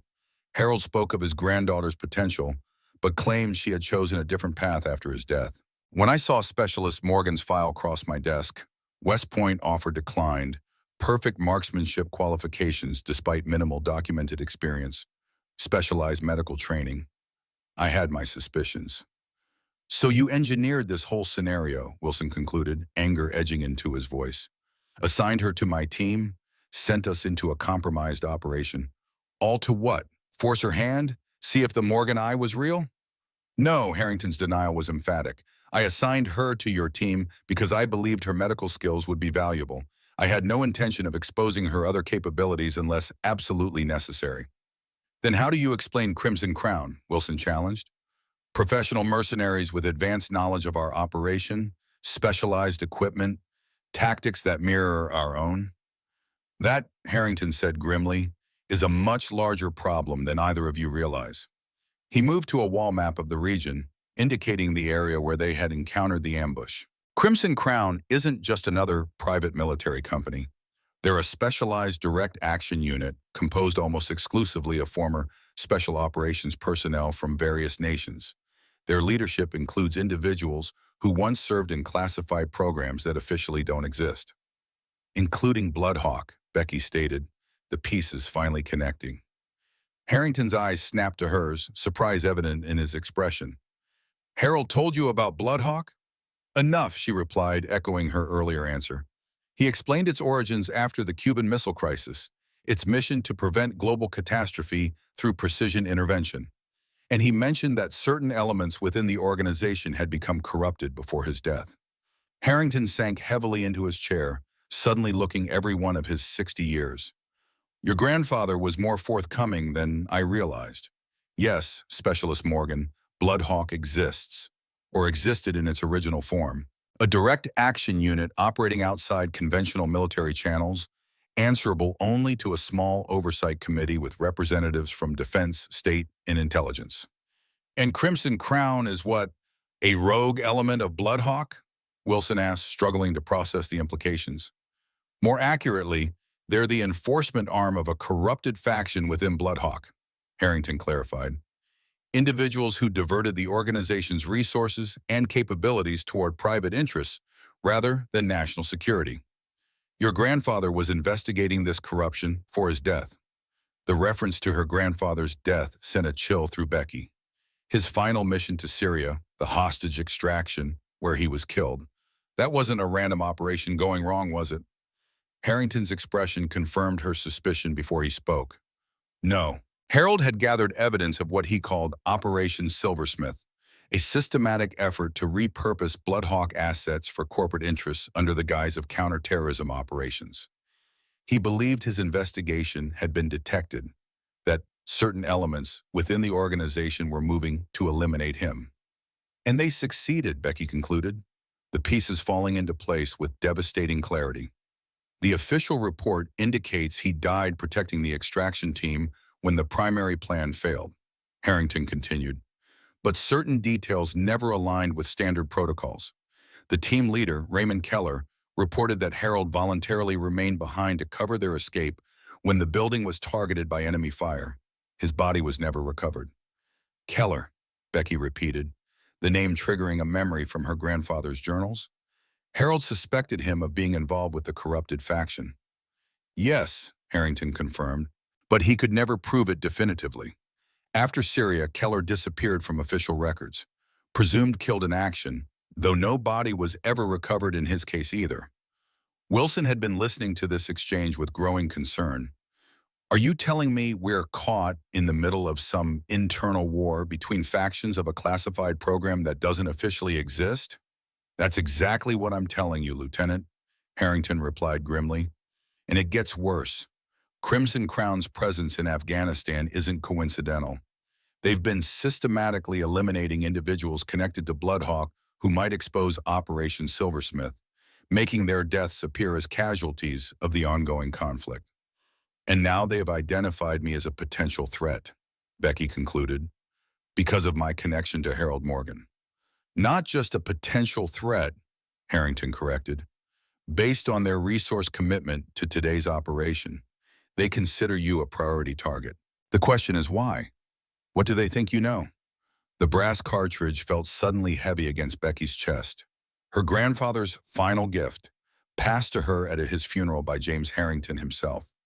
Had it been more than a simple memento, a key to something Harold had hidden? I don't know, she answered honestly, but whatever it is, they're willing to compromise an entire special operations mission to eliminate me, risking exposure of their existence in the process. That suggests desperation. Or certainty that they can contain any fallout, Wilson suggested. An organization with these kinds of resources and connections could make inconvenient witnesses disappear, classify evidence, control the narrative. Which means none of us are safe, Harrington concluded. Not as long as we remain within conventional channels where they can track us and potentially influence operations. The implications settled over them like a heavy shroud. They were facing an adversary with access to classified intelligence, specialized resources, and potentially the ability to compromise standard military protocols. What's our next move? Wilson asked after a moment of grim silence. You and your team will receive official commendations for extraordinary performance under adverse conditions, Harrington stated. The after-action report will document an engagement with unusually well-equipped insurgent forces, with no mention of Crimson Crown or anything we've discussed here. And Morgan? Wilson pressed. Harrington's gaze shifted to Becky, his expression softening slightly. That depends on her.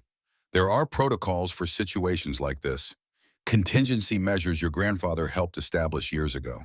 But activating them would mean completely abandoning your current identity and role. No more combat medic. No more pretending to be something you're not. The moment of decision had arrived more suddenly than Becky had anticipated. For 5 years, she had honored her promise to her grandfather by focusing exclusively on healing. But the events of Operation Iron Serpent had demonstrated with brutal clarity that the world wouldn't respect her choice to deny the other aspects of her inheritance. Before I decide, she said carefully, I need to know exactly what happened to my grandfather. The full truth, not the sanitized version from the official report. Harrington hesitated, clearly weighing how much to reveal. Harold Morgan was betrayed, he finally stated. The Syria operation was deliberately compromised to eliminate him before he could expose it Operation Silversmith. The team leader, Raymond Keller, was almost certainly involved, though the extent of his complicity remains unclear. And you, Becky challenged, fixing him with an unblinking stare. Where do you stand in all this? You were his friend, his colleague. Yet you've clearly known about the corruption within Bloodhawk for years without exposing it. The directness of the question seemed to age Harrington instantly. I've walked a dangerous line, Specialist Morgan. After your grandfather's death, I realized the extent of the corruption, but lacked the evidence to expose it through official channels. Those controlling Operation Silversmith had too much influence, too many connections in places that matter. He leaned forward, his voice dropping lower. So I've played the long game, maintaining my position, appearing to go along with their directives while quietly gathering evidence and protecting what remains of the original Bloodhawk network, waiting for an opportunity to expose them without being eliminated myself. And you think I'm that opportunity? Becky asked skeptically. I think you might have access to information your grandfather secured before his death, Harrington replied carefully. Harold was methodical, forward-thinking. He wouldn't have pursued something as dangerous as Silversmith without creating contingencies, securing evidence somewhere it couldn't be easily found or destroyed. The brass cartridge seemed to pulse against her skin, a physical reminder of her grandfather's final gift. Shoot in the space between heartbeats. Perhaps the inscription meant more than just marksmanship advice. Wilson, who had been listening to this exchange with growing concern, finally interjected. This is all fascinating, but it doesn't address our immediate tactical situation. If Crimson Crown has identified Morgan as a priority target, they won't stop with one failed attempt. They'll keep coming, potentially endangering everyone around her. Agreed, Harrington nodded, which is why we need to make a decision now. Continue as we are, hoping conventional security measures will be sufficient, which I doubt, or activate the contingency protocols Harold established for precisely this scenario.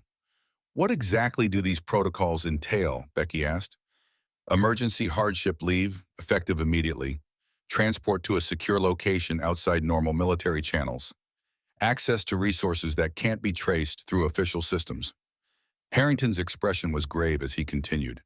But I have to warn you, once this process begins, there's no going back to your current life, at least not until Silversmith is exposed and neutralized.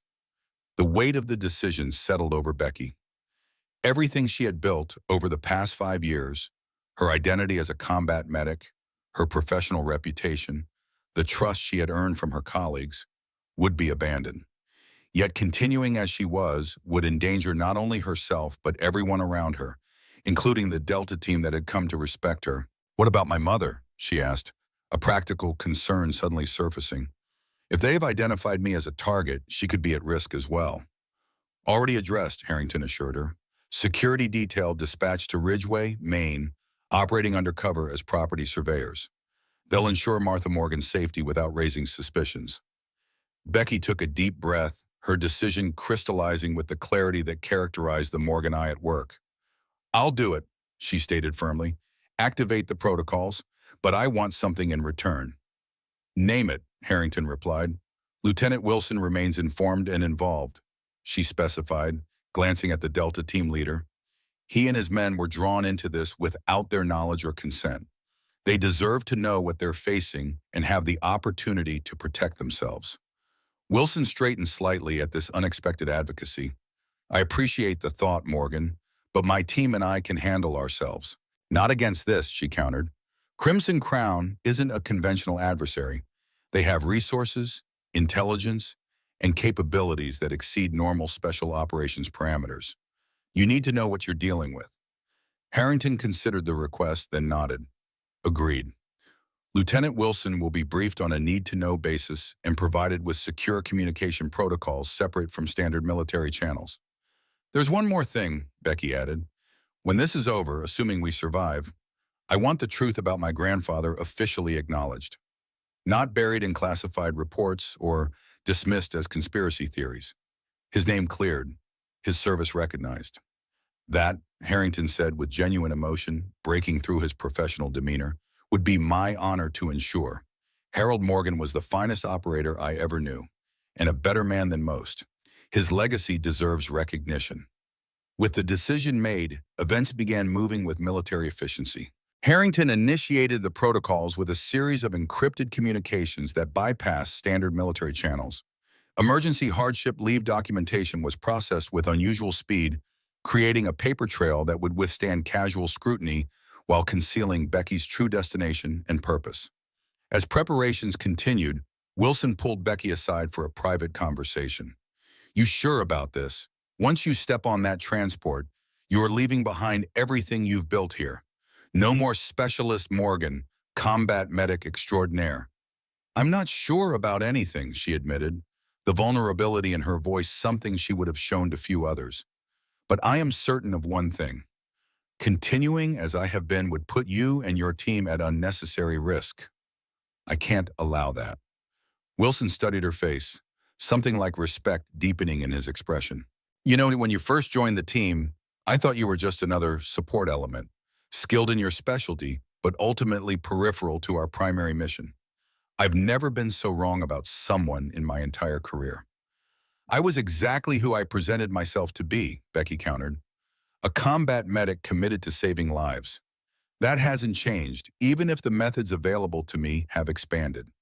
Fair enough, Wilson acknowledged, but I think you're finally admitting to yourself what your grandfather already knew, that the Morgan Eye isn't just about extraordinary shooting abilities. It's about seeing clearly when others can't or won't, recognizing patterns others miss, making connections that change the course of events. The insight surprised her, revealing a depth of perception she hadn't expected from the hardened Delta operator. You sound like you knew him. Never had the honor, Wilson replied, but I recognize the type. The quiet professionals who shape history from the shadows, whose greatest victories are the disasters that never happened because they acted first. From what Harrington's told me, your grandfather was one of the best. He was, Becky agreed, unexpected emotion tightening her throat. And I spent 5 years trying to honor his memory by denying half of what he taught me. Maybe the true honor is in embracing all of it, Wilson suggested. The healer and the hunter, two sides of the same purpose, protecting those who need protection, by whatever means necessary. His words resonated with something deep within her, a truth she had been approaching since the moment she first reached for that rifle in the Kunar Valley. Perhaps her grandfather's final lesson wasn't about choosing one path over another, but about integrating all aspects of her training into a harmonious whole. The brass cartridge hung warm against her skin, its inscription suddenly clearer than ever. Shoot in the space between heartbeats. Find perfect clarity amidst case. Act with perfect precision, whether saving a life or taking one.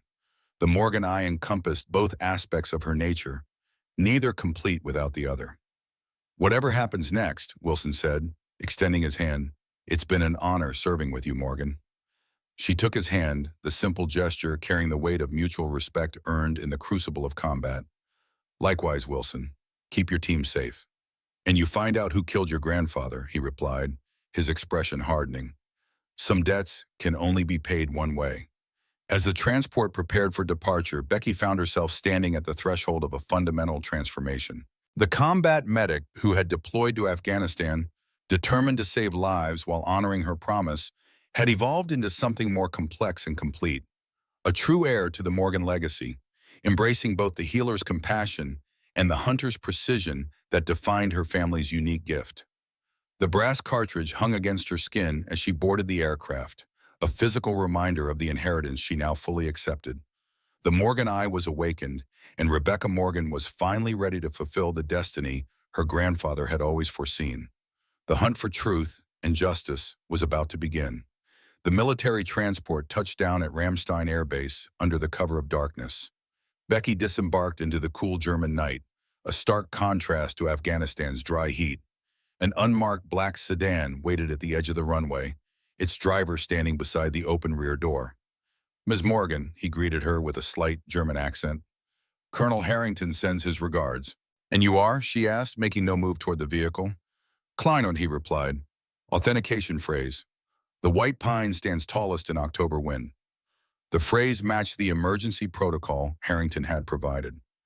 Still, the Morgan eye didn't miss the subtle bulge beneath his weathered jacket, a sidearm, professionally concealed but evident to her trained perception.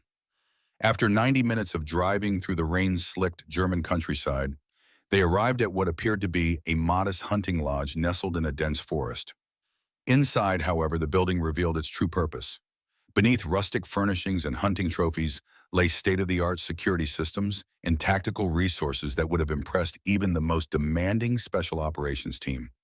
The monitor flickered to life, revealing Harrington's face, the lighting suggesting he was still in his office at Outpost Viper, despite the late hour in Afghanistan. "Morgan," he greeted her. He greeted. "Glad to see you made it safely." "Nothing about this seems improvised," she observed. "Your contingency protocols are remarkably well established." A ghost of a smile crossed Harrington's weathered face.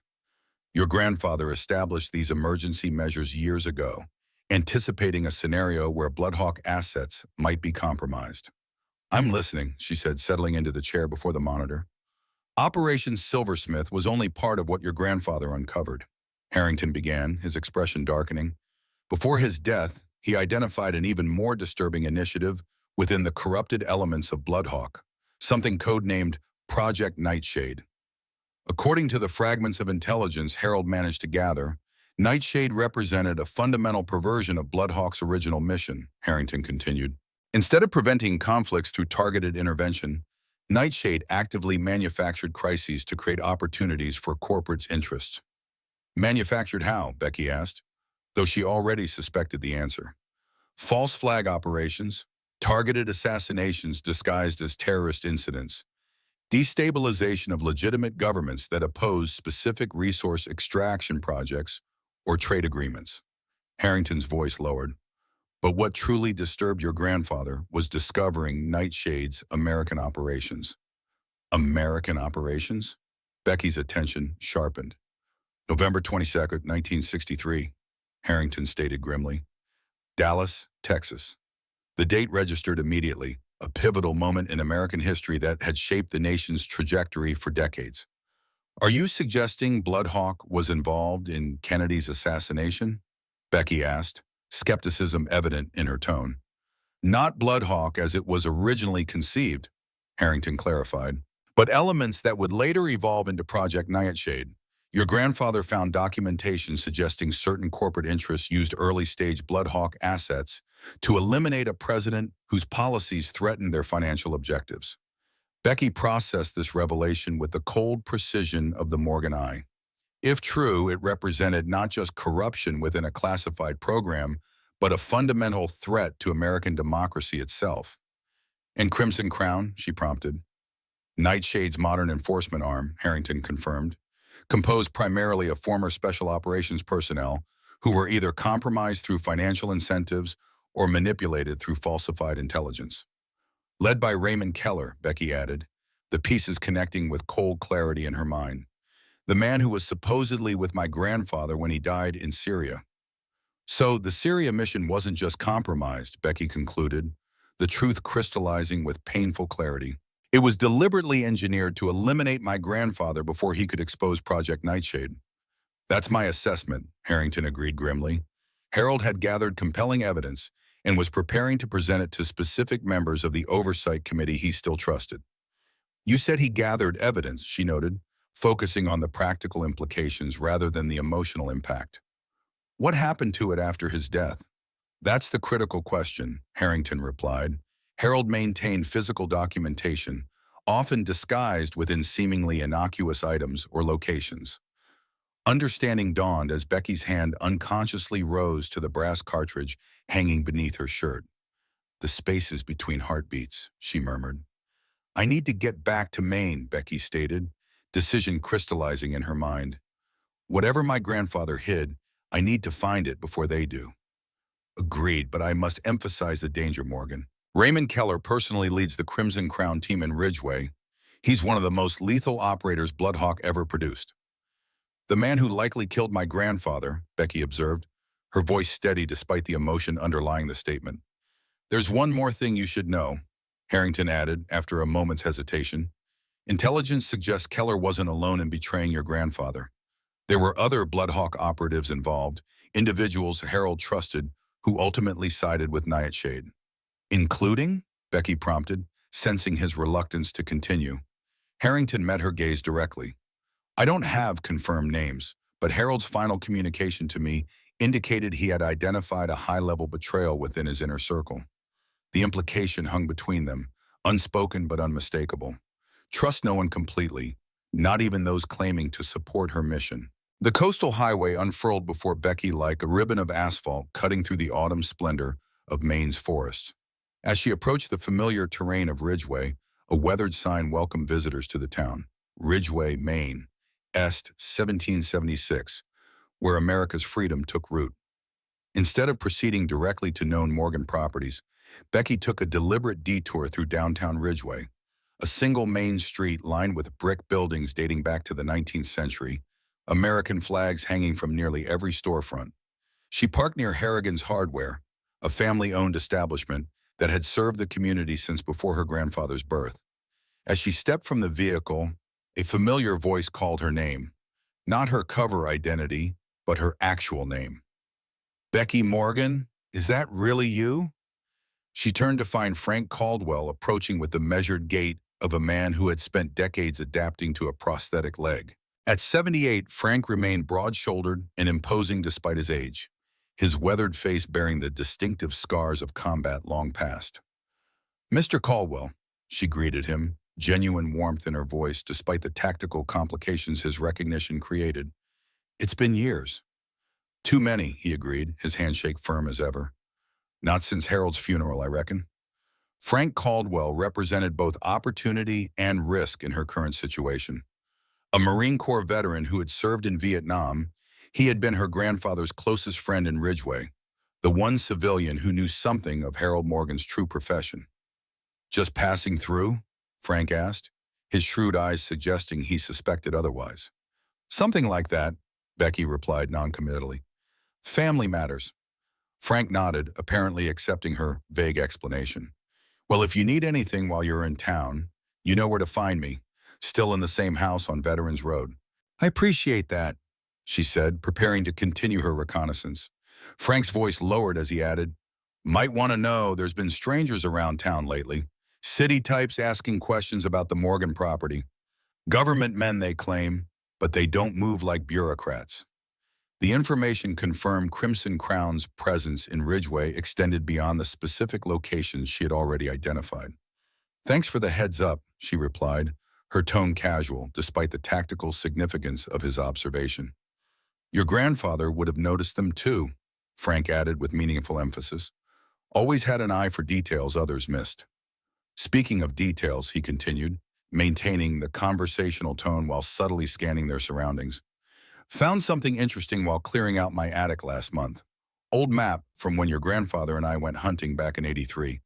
Marked with his notes about terrain features most folks wouldn't notice. Thought you might want it, given your family's interest in such things. The offer wasn't casual conversation but deliberate communication. Frank was indicating he had information relevant to her mission.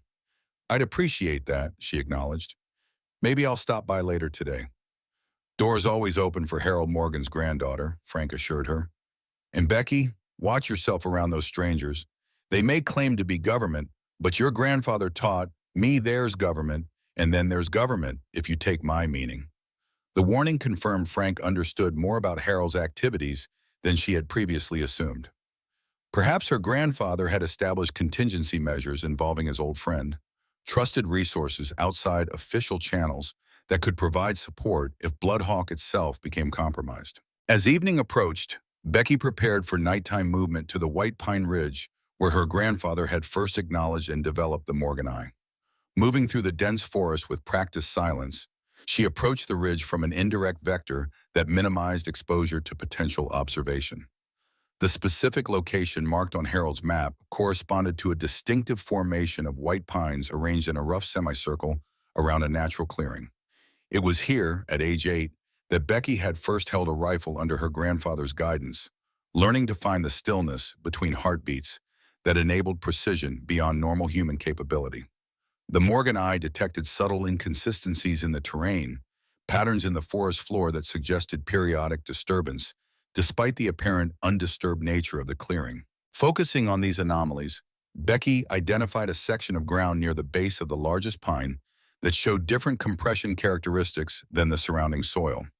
Using techniques Harold had taught her for concealed excavation, she carefully removed the surface layer of forest debris, revealing a small metal plate approximately 6 inches square, its surface treated to resist corrosion and blend with the surrounding environment.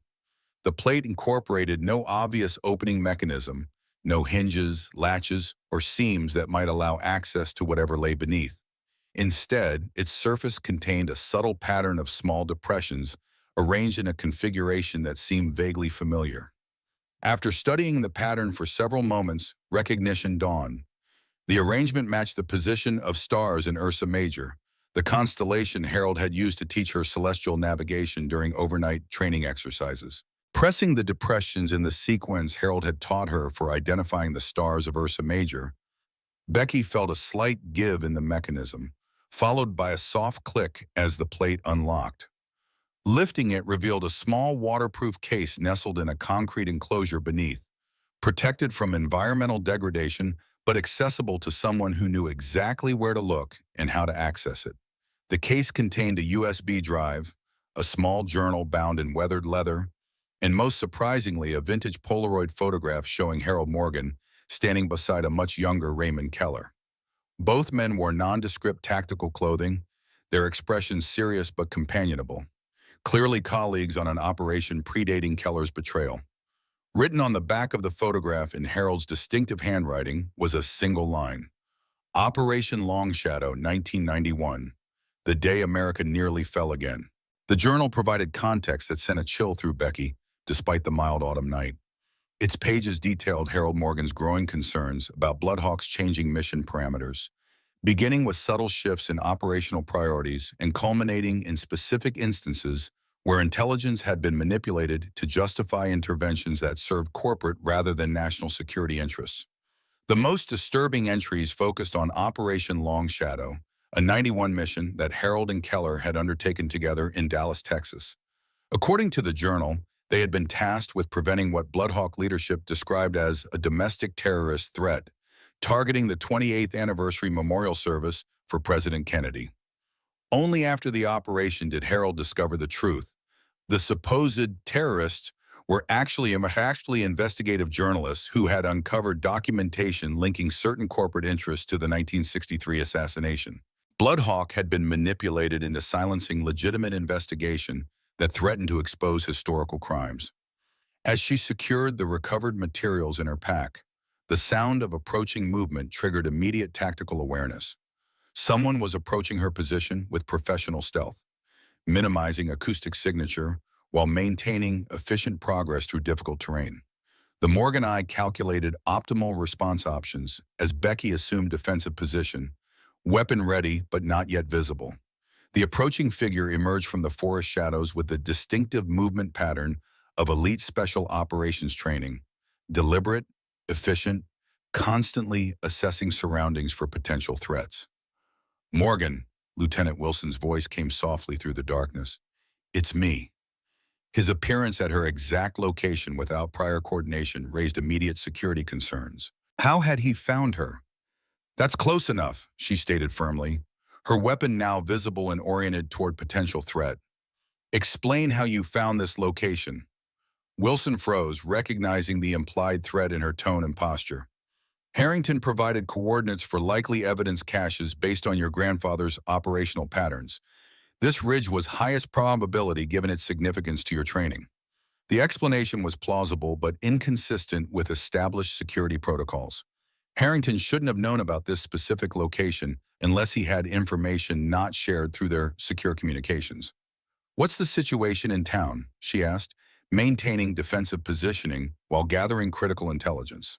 "Worse than anticipated," Wilson reported with professional concision. Crimson Crown has deployed significant resources, at least 20 operators across multiple locations, advanced surveillance capabilities, localized communications interference in certain areas. Leadership? Keller is personally directing operations from the Ridgeway Inn. He's brought in specialized assets beyond standard Crimson Crown operators. The information aligned with her own intelligence assessment, suggesting Wilson was indeed operating with legitimate knowledge of the current situation.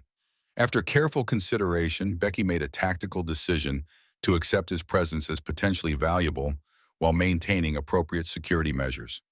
"We need to move," she stated, holstering her weapon but maintaining tactical awareness.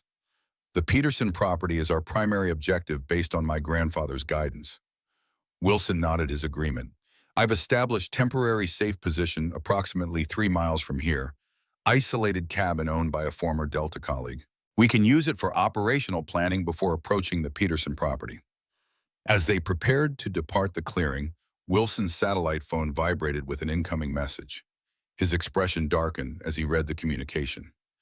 "Harrington reports Crimson Crown has accelerated their search pattern," he informed her. "They've identified several previously unknown Morgan properties in the Ridgeway area. Peterson Farm isn't on their current search grid, but estimated timeline for identifying it has shortened from days to hours." "We move tonight," Becky decided, the Morgan eye calculating optimal approach vectors based on terrain features and likely Crimson Crown deployment patterns. "What's our approach vector for the farm?" Wilson asked, transitioning to operational planning. "Eastern approach through the ravine system," she indicated, tracing the route with her finger. "Minimal elevation exposure, consistent tree cover, natural water features to mask acoustic signatures." "I know another way," came a gravelly voice from behind them. Both Becky and Wilson spun, weapons instantly ready, to find Frank Caldwell standing at the edge of the clearing. His approach had been completely silent, an extraordinary feat for a man of his age with a prosthetic leg. "How did you," Wilson began.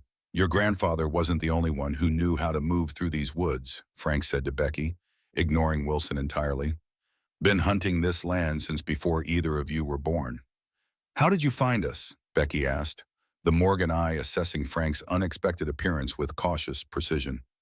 "Figured you'd come here first," Frank replied simply. "This ridge meant something special to Harold. Was here the day he first put a rifle in your hands." The reference to that specific memory, one that wouldn't appear in any official record, confirmed Frank's legitimacy as a trusted connection to her grandfather.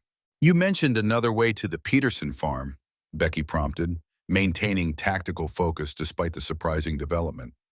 "Underground access tunnel connecting the old Miller property to Peterson's root cellar," Frank explained, "built during Prohibition for moving illegal liquor. Harold reinforced it years ago as an emergency extraction route." The information represented significant tactical advantage, a secure approach option unknown to Crimson Crown that would allow them to access the Peterson property without risking detection during external approach. The well house appeared exactly as Frank had described, a weathered structure of gray stone that local residents would recognize as a relic from the property's agricultural past. Nothing in its exterior appearance suggested it concealed the entrance to a reinforced tunnel providing covert access to the Peterson property nearly 2 miles away. "Activation sequence is based on prime numbers," Frank explained, demonstrating the specific pattern of pressure points within the well's stone lining. Harold redesigned it after studying ancient Mayan mathematical systems, said it was beautiful because it looked completely random to anyone who didn't understand the underlying pattern. The mechanism engaged with a soft hydraulic hiss, revealing a concrete passage illuminated by emergency lighting that activated automatically upon entry. The tunnel itself represented remarkable engineering, reinforced walls capable of withstanding significant structural stress, ventilation systems that maintained consistent air quality, and most impressively, security features that would alert authorized users to any unauthorized access attempts. After providing final guidance regarding the tunnel's layout and potential security considerations, Frank prepared to depart, his role in their mission complete. Before leaving, he placed a weathered hand on Becky's shoulder. "Your grandfather was the finest man I ever knew," he said, emotion evident beneath his military bearing. "Whatever he was fighting against, whatever he discovered that cost him his life, it must have been something that threatened everything he believed this country stands for." "It was," Becky confirmed simply. "Then finish what he started," Frank stated, with the moral clarity that had defined his generation's approach to duty and sacrifice. "Some truths need to be told, no matter how uncomfortable or dangerous they might be. That's what makes America different. Our willingness to face our own failures as well as celebrate our triumphs." With that final guidance, Frank Caldwell departed, returning to his ordinary appearing home that concealed extraordinary connections to America's shadow history. The tunnel extended nearly 2 miles, its path occasionally incorporating natural cave formations that predated human settlement in the region. Throughout its length, the Morgan eye detected subtle security measures her grandfather had installed: motion sensors disguised as natural rock formations, pressure plates concealed beneath seemingly ordinary sections of flooring, environmental monitoring systems that would detect unauthorized presence through changes in air composition. After 40 minutes of careful progress, they reached the tunnel's terminus, a reinforced access point leading directly into the root cellar beneath the Peterson farmhouse. Another biometric security system verified Becky's genetic identity before allowing entry to the secure facility her grandfather had established beyond the seemingly decrepit exterior. The contrast was striking: 19th century root cellar giving way to 21st century secure facility with no transitional space between them. Harold Morgan had created the ultimate concealment through deliberate juxtaposition of apparent abandonment against cutting-edge security. The interior space represented a complete intelligence operations center, secure communications equipment, advanced data processing capabilities, comprehensive archival systems for both physical and digital information.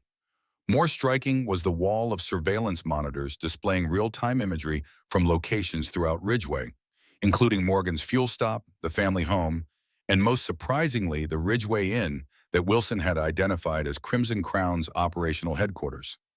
He established surveillance on his own property, Wilson noted, studying the monitor displays with professional assessment, maintained through independent systems even after his death. The monitors revealed concerning developments at several locations: increased Crimson Crown activity at Morgan's fuel stop, additional personnel arriving at their Ridgeway Inn headquarters, and most significantly, a tactical team preparing for deployment at the motel's rear entrance. "They're mobilizing significant resources," Wilson observed, studying the tactical team's equipment and movement patterns. Night operation deployment suggesting specific intelligence rather than continued general search pattern. The central chamber contained a comprehensive archival system, physical documentation organized with military precision, digital storage incorporating redundant security measures, and most significantly, a secured vault requiring additional biometric authentication for access. Completing the genetic verification process, Becky opened the vault to reveal its contents: multiple external hard drives in protective casings, document folders organized chronologically, and most surprisingly, a series of audio recording devices, suggesting her grandfather had maintained extensive documentation of conversations related to Project Nightshade. As they began organizing the materials for transport, Wilson discovered something that transformed their understanding of the situation: a surveillance photograph showing him in conversation with Raymond Keller 3 days earlier in Washington, D.C. The image froze him in place, the implications immediately apparent in his expression. Becky's weapon was leveled at his center mass before he could formulate a response. "Explain," she demanded, the Morgan eye calculating optimal firing solution while maintaining tactical positioning that prevented him from reaching his own weapon. Wilson raised his hand slowly, acknowledging the gravity of the situation. "It's not what it looks like, Morgan. It looks like you're working with the Poe who killed my grandfather," she replied, her voice deadly calm, despite the betrayal evident in the photograph. "I'm not working with him," Wilson insisted, maintaining eye contact despite the weapon aimed at his heart. I was approached by him. There's a difference. Explain the difference, Becky demanded, finger steady on the trigger. After Afghanistan, after what I saw you do during Operation Iron Serpent, I started asking questions. Wilson began, his words measured and precise. Questions about what Bloodhawk really was, about why Harrington seemed to know so much about your capabilities. He gestured toward the photograph with careful movements that avoided any threatening posture. Keller approached me 3 days ago, claiming to represent an oversight committee investigating corruption within classified programs. He showed me documentation suggesting Harrington had manipulated you into pursuing a personal vendetta rather than legitimate national security concerns. And you believed him? The incredulity in her tone was evident. I didn't know what to believe, Wilson admitted. That's why I agreed to meet with him, to assess his credibility, to gather intelligence that might help determine where the truth actually lay. Why keep this from me, she pressed, weapons still trained on his center mass. Because I wasn't sure who to trust, Wilson replied simply. Harrington telling one story, Keller another, your grandfather's warnings about trusting no one completely. I needed to see the evidence for myself before making any definitive judgment. As if on cue, an alert from the surveillance system drew their attention to the monitors. Multiple vehicles were approaching the Peterson property from different directions. The tactical team they had observed preparing at the Ridgeway Inn, now converging on their location with evident urgency and purpose. They found us, Wilson observed grimly, either through tracking my movements or through separate intelligence. We need to move, Becky decided, the Morgan eye calculating optimal extraction options based on the approaching threat. Take only the essential documentation. Prioritize the recordings and financial records linking Project Nightshade to specific corporate entities. Wilson nodded his agreement, already shifting to operational mode despite the weapon still oriented toward him. The tunnel provides our best extraction route, assuming they haven't identified it yet. You're taking the evidence through the tunnel, she stated, her decision clearly not open to negotiation. I'm staying to ensure you have time to clear the area with the documentation. Wilson's expression registered immediate objection. That's tactically unsound. We both go, or we both stay. This isn't a democracy, Lieutenant, she replied, using his military rank deliberately to emphasize the chain of command in this particular situation. The evidence is what matters, proof of Project Nightshade's corruption and the corporate interests controlling it. Getting that to the right people is the primary mission's objective. And what about you, Wilson challenged. You're just going to sacrifice yourself as a delaying action? A cold smile touched Becky's lips, an expression that transformed her features into something reminiscent of her grandfather at his most determined. Who said anything about sacrifice? Keller isn't the only one who's been planning for this confrontation. Understanding dawned in Wilson's eyes as he realized her intention. You're going to engage him directly. Make this personal rather than tactical. It's always been personal, she confirmed, from the moment he betrayed my grandfather in Syria. The difference is that I'm prepared for this confrontation in ways he can't anticipate. The farmhouse door splintered inward under the focused impact of a breaching charge, releasing a cloud of ancient dust into the autumn night. Crimson Crown operators flowed through the opening with practiced efficiency, tactical movement optimized for room clearing in potentially hostile environments. From her position within the hidden facility beneath the root cellar, Becky observed their methodical search through the surveillance system her grandfather had installed throughout the property. The operators moved with the confidence of professionals who believed their intelligence was accurate and their tactical advantage secured. Raymond Keller entered last, his expression revealing nothing as he surveyed the farmhouse interior. Unlike his operators with their tactical gear and visible weapons, he wore simple civilian clothing, dark pants and jacket over a gray button-down shirt. No visible body armor or equipment beyond a compact sidearm holstered beneath his left arm. After the operators had cleared the main structure, reporting no significant findings or indications of recent occupation, Keller directed them to expand their search to the surrounding outbuildings and potential subsurface structures. When one particularly observant operator identified the root cellar entrance as deserving closer inspection, Keller nodded his approval of the assessment. The moment had arrived. Becky activated the first of her grandfather's specialized security measures, a carefully calibrated electromagnetic pulse that disabled communication equipment within a specific radius of the facility.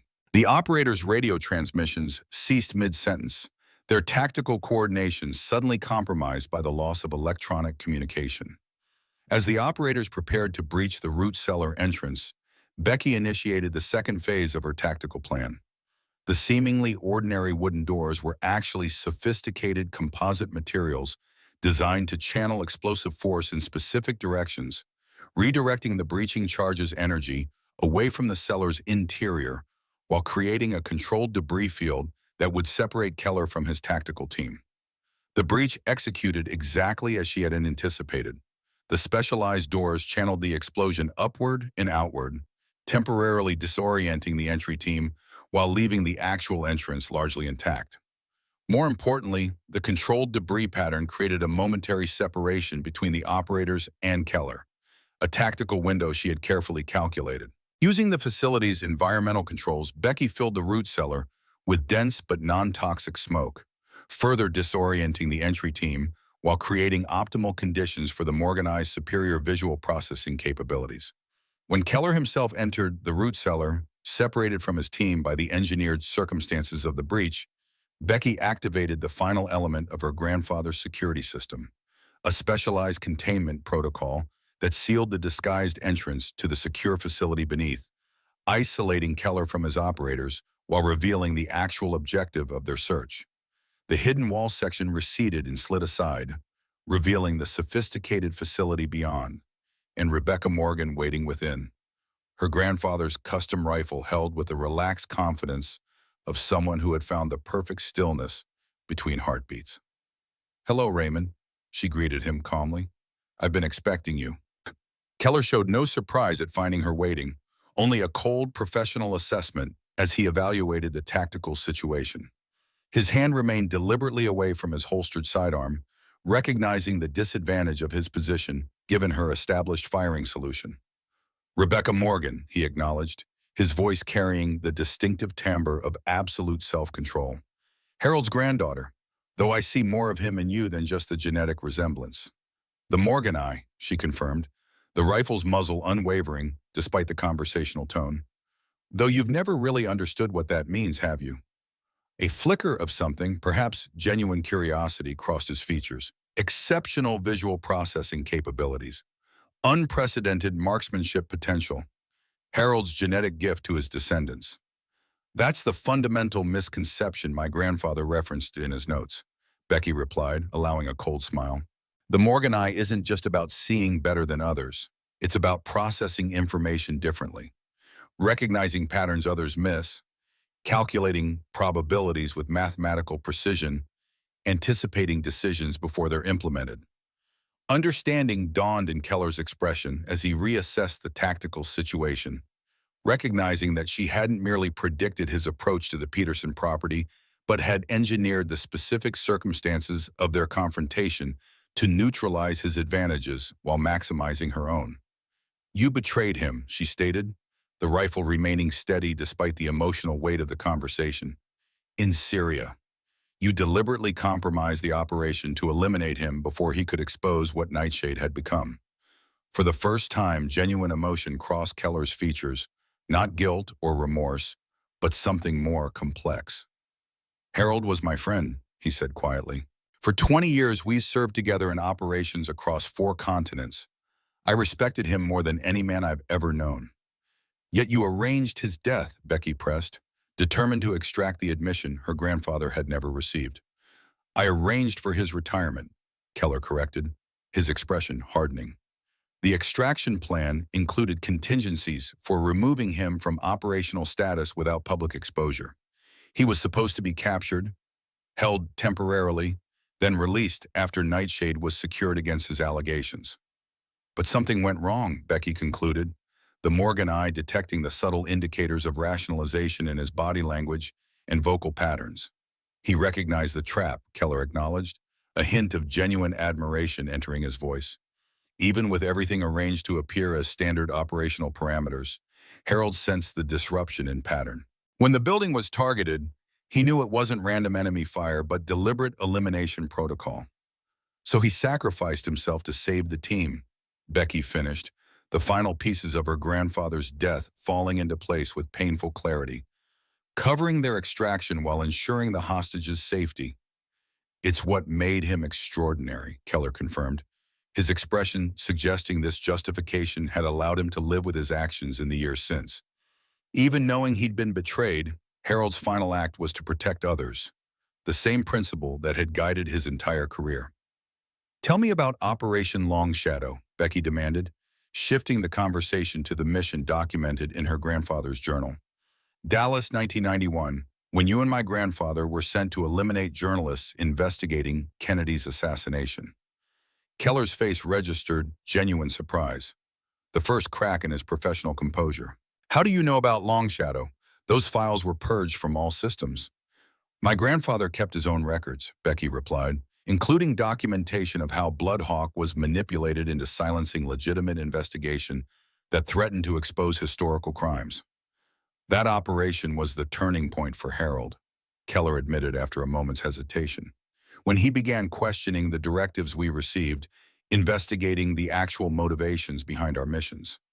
And when you chose a different path, Becky observed, embracing the corruption rather than fighting it. I chose pragmatism over idealism, Keller countered, his tone suggesting he still believed in his justification. Harold never understood that principles don't pay operational costs.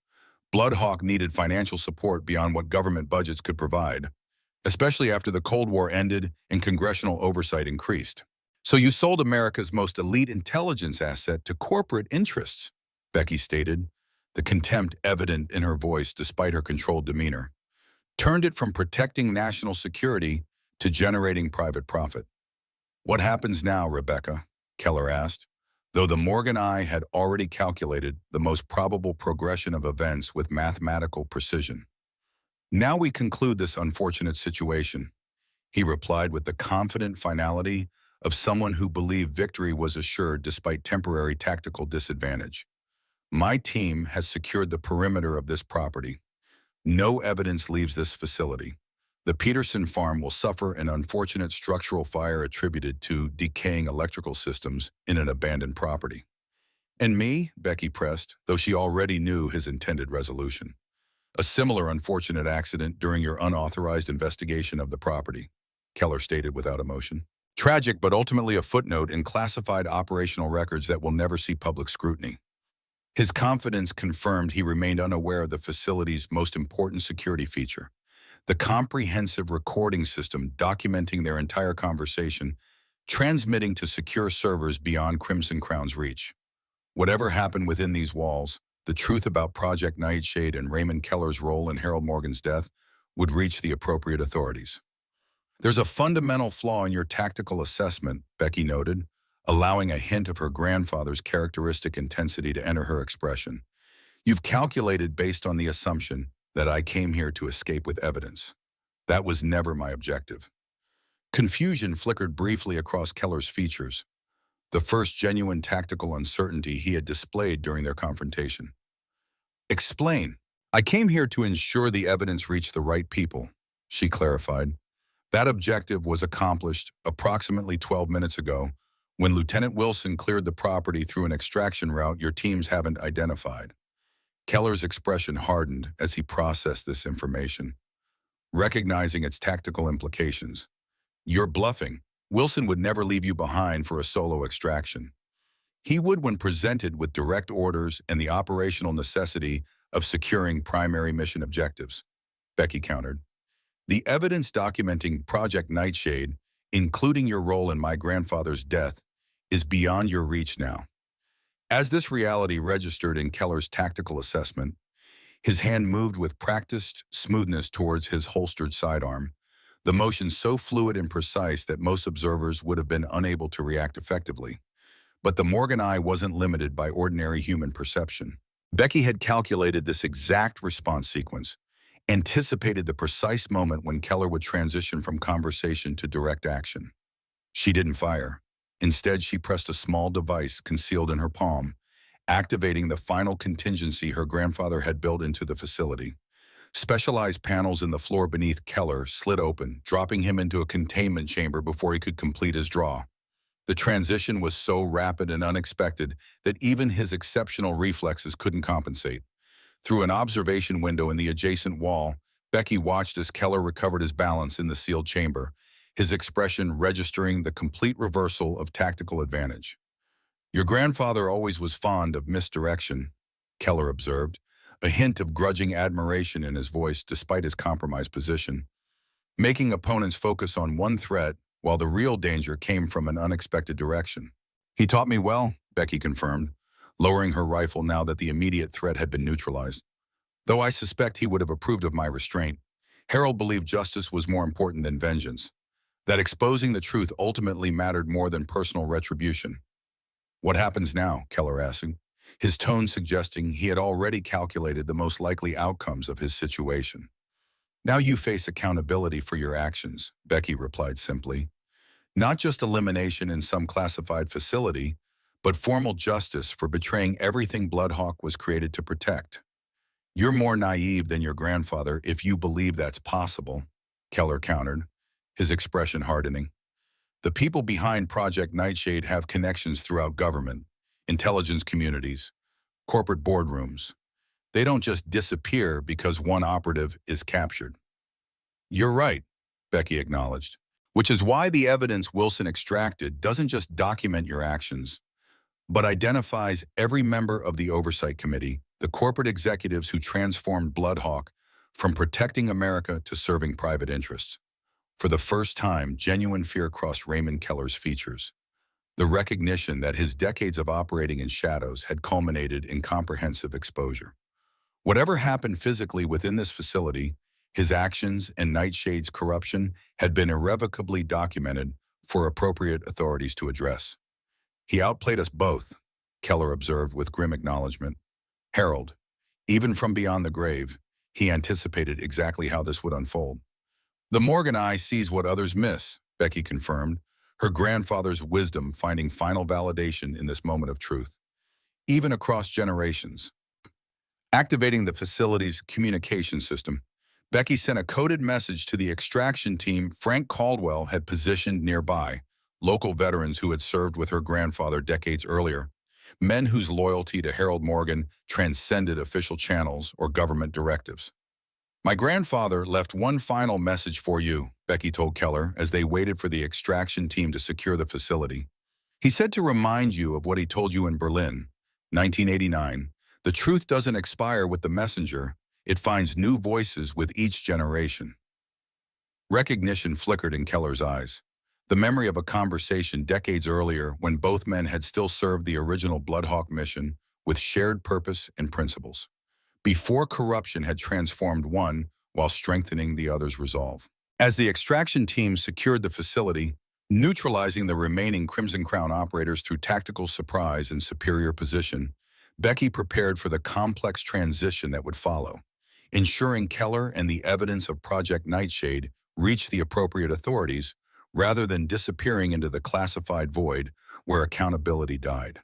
The brass cartridge hung warm against her skin, its inscription carrying deeper meaning than she had initially recognized. "Shoot in the space between heartbeats. Find perfect clarity amidst complexity. Act with precise purpose rather than reactive emotion. See not just what is, but what could be." Her grandfather's guidance had found its ultimate fulfillment, not merely in marksmanship precision, but in the perfect clarity with which she had navigated the moral complexity of confronting her grandfather's killer. The Morgan eye had seen beyond immediate tactical considerations to the generational purpose Harold had always intended, using their unique capabilities not for personal vengeance, but for protecting the principles that defined America at its best, even when those principles were threatened from within. 6 months later, Becky stood at the edge of Arlington National Cemetery, watching as the honor guard completed the ceremony that Harold Morgan had been denied in death but finally received in legacy. The official recognition of his service, amended to acknowledge his role in Bloodhawk operations spanning 3 decades, represented partial justice for a man whose dedication to principle had ultimately cost him his life. Frank Caldwell stood beside her, his weathered face solemn beneath his Marine Corps veteran's cap. Behind them, a small group of aging men represented the surviving members of Harold's original Bloodhawk team, operators who had maintained their loyalty to the organization's founding principles, despite the corruption that had eventually infiltrated its leadership. He would have hated all this ceremony, Frank observed quietly, as the last notes of taps faded across the hallowed grounds. Harold always said true service happens in the shadows, not under spotlights. True, Becky acknowledged with a slight smile, but he would have appreciated the accountability it represents, proof that the system can correct itself when good people insist on truth. The congressional hearings examining Project Nightshade had been conducted largely behind closed doors, given the classified nature of Bloodhawk operations, but their outcomes had been significant. Raymond Keller now faced prosecution for his role in Harold Morgan's death, while the corporate executives who had comprised the oversight committee were being systematically investigated for their subversion of classified intelligence assets. More importantly, the structural vulnerabilities that had allowed Project Nightshade to develop were being addressed through comprehensive reforms, creating accountability mechanisms that would have prevented such corruption had they existed decades earlier. Colonel Harrington asked about your decision, Frank mentioned as they walked slowly back toward the cemetery's entrance. Said the position remains open if you want it. The reference was to the leadership role Harrington had proposed within the restored Bloodhawk structure, specifically as Director of Operational Integrity, a new position with direct oversight authority for all field activities and mission parameters. I'm still considering it, Becky replied honestly. Part of me wants it to return to being just a combat medic, focusing on saving lives directly rather than through institutional oversight. And the other part? Frank prompted, his perceptiveness reminding her of her grandfather. The other part recognizes what my grandfather always intended, she admitted, that the Morgan eye exists to see clearly what others might miss, ensuring power serves principle rather than the reverse. Frank nodded his understanding, his expression reflecting the values of a generation that had fought for principles rather than expediency. Harold used to say there are two kinds of warriors, those who fight because they hate what stands before them, and those who fight because they love what stands behind them. And which was he? Becky asked, though she already knew the answer. The same as you, Frank replied with quiet certainty. Someone who recognized that true protection sometimes requires both precision violence and healing hands, depending on what the moment demands. As they reached the cemetery gates, Becky's hand unconsciously rose to the brass cartridge still hanging beneath her shirt, the talisman that had guided her actions since receiving it at her grandfather's funeral. Shoot in the space between heartbeats. The inscription had found its ultimate meaning not merely in marksmanship precision, but in the perfect clarity with which she had navigated the moral complexity of confronting her grandfather's killer. Finding the space between tactical necessity and ethical principle, between immediate action and long-term consequence, between personal vengeance and institutional justice. Whatever path she chose moving forward, whether returning to her role as a combat medic or embracing the broader responsibilities her grandfather had anticipated, Rebecca Morgan would carry forward the true essence of the Morgan eye. Not merely exceptional visual processing or unprecedented marksmanship, but the comprehensive analytical capacity to see patterns others missed, to calculate probabilities with mathematical precision, to anticipate decisions before they were implemented. Most importantly, to recognize that the distinction between healer and hunter was artificial when both served the same fundamental purpose, protecting the principles that defined America at its best, even when those principles were threatened from within. The truth had found its new voice, just as her grandfather had promised Raymond Keller decades earlier in Berlin. And that voice would ensure Bloodhawk never again strayed from the principles that justified its creation. The Morgan legacy continued exactly as Harold had intended. Few legacies are passed through blood alone. The most powerful ones travel through our choices, the moments we decide who we truly are, despite what the world demands. Rebecca Morgan began her journey as a healer sworn to save lives, only to discover that her grandfather's greatest gift wasn't the Morgan eye, but the clarity to see when protection requires both compassion and precision. In the space between heartbeats, that perfect stillness her grandfather taught her to find, she discovered a truth older than any intelligence agency or government secret. that sometimes the greatest honor we can pay to those who came before us is not blind loyalty to their words, but faithful stewardship of their principles. The brass cartridge still hangs against her skin, no longer just a relic of the past, but a compass pointing toward her future. Harold Morgan's legacy lives on not in classified files or congressional testimony, but in the unwavering gaze of a woman who learned to see what others miss, the difference between vengeance and justice, between power and purpose. Perhaps we all carry such inheritances within us, the wisdom of those who walked before, waiting for the moment when we're finally ready to become what they always knew we could be.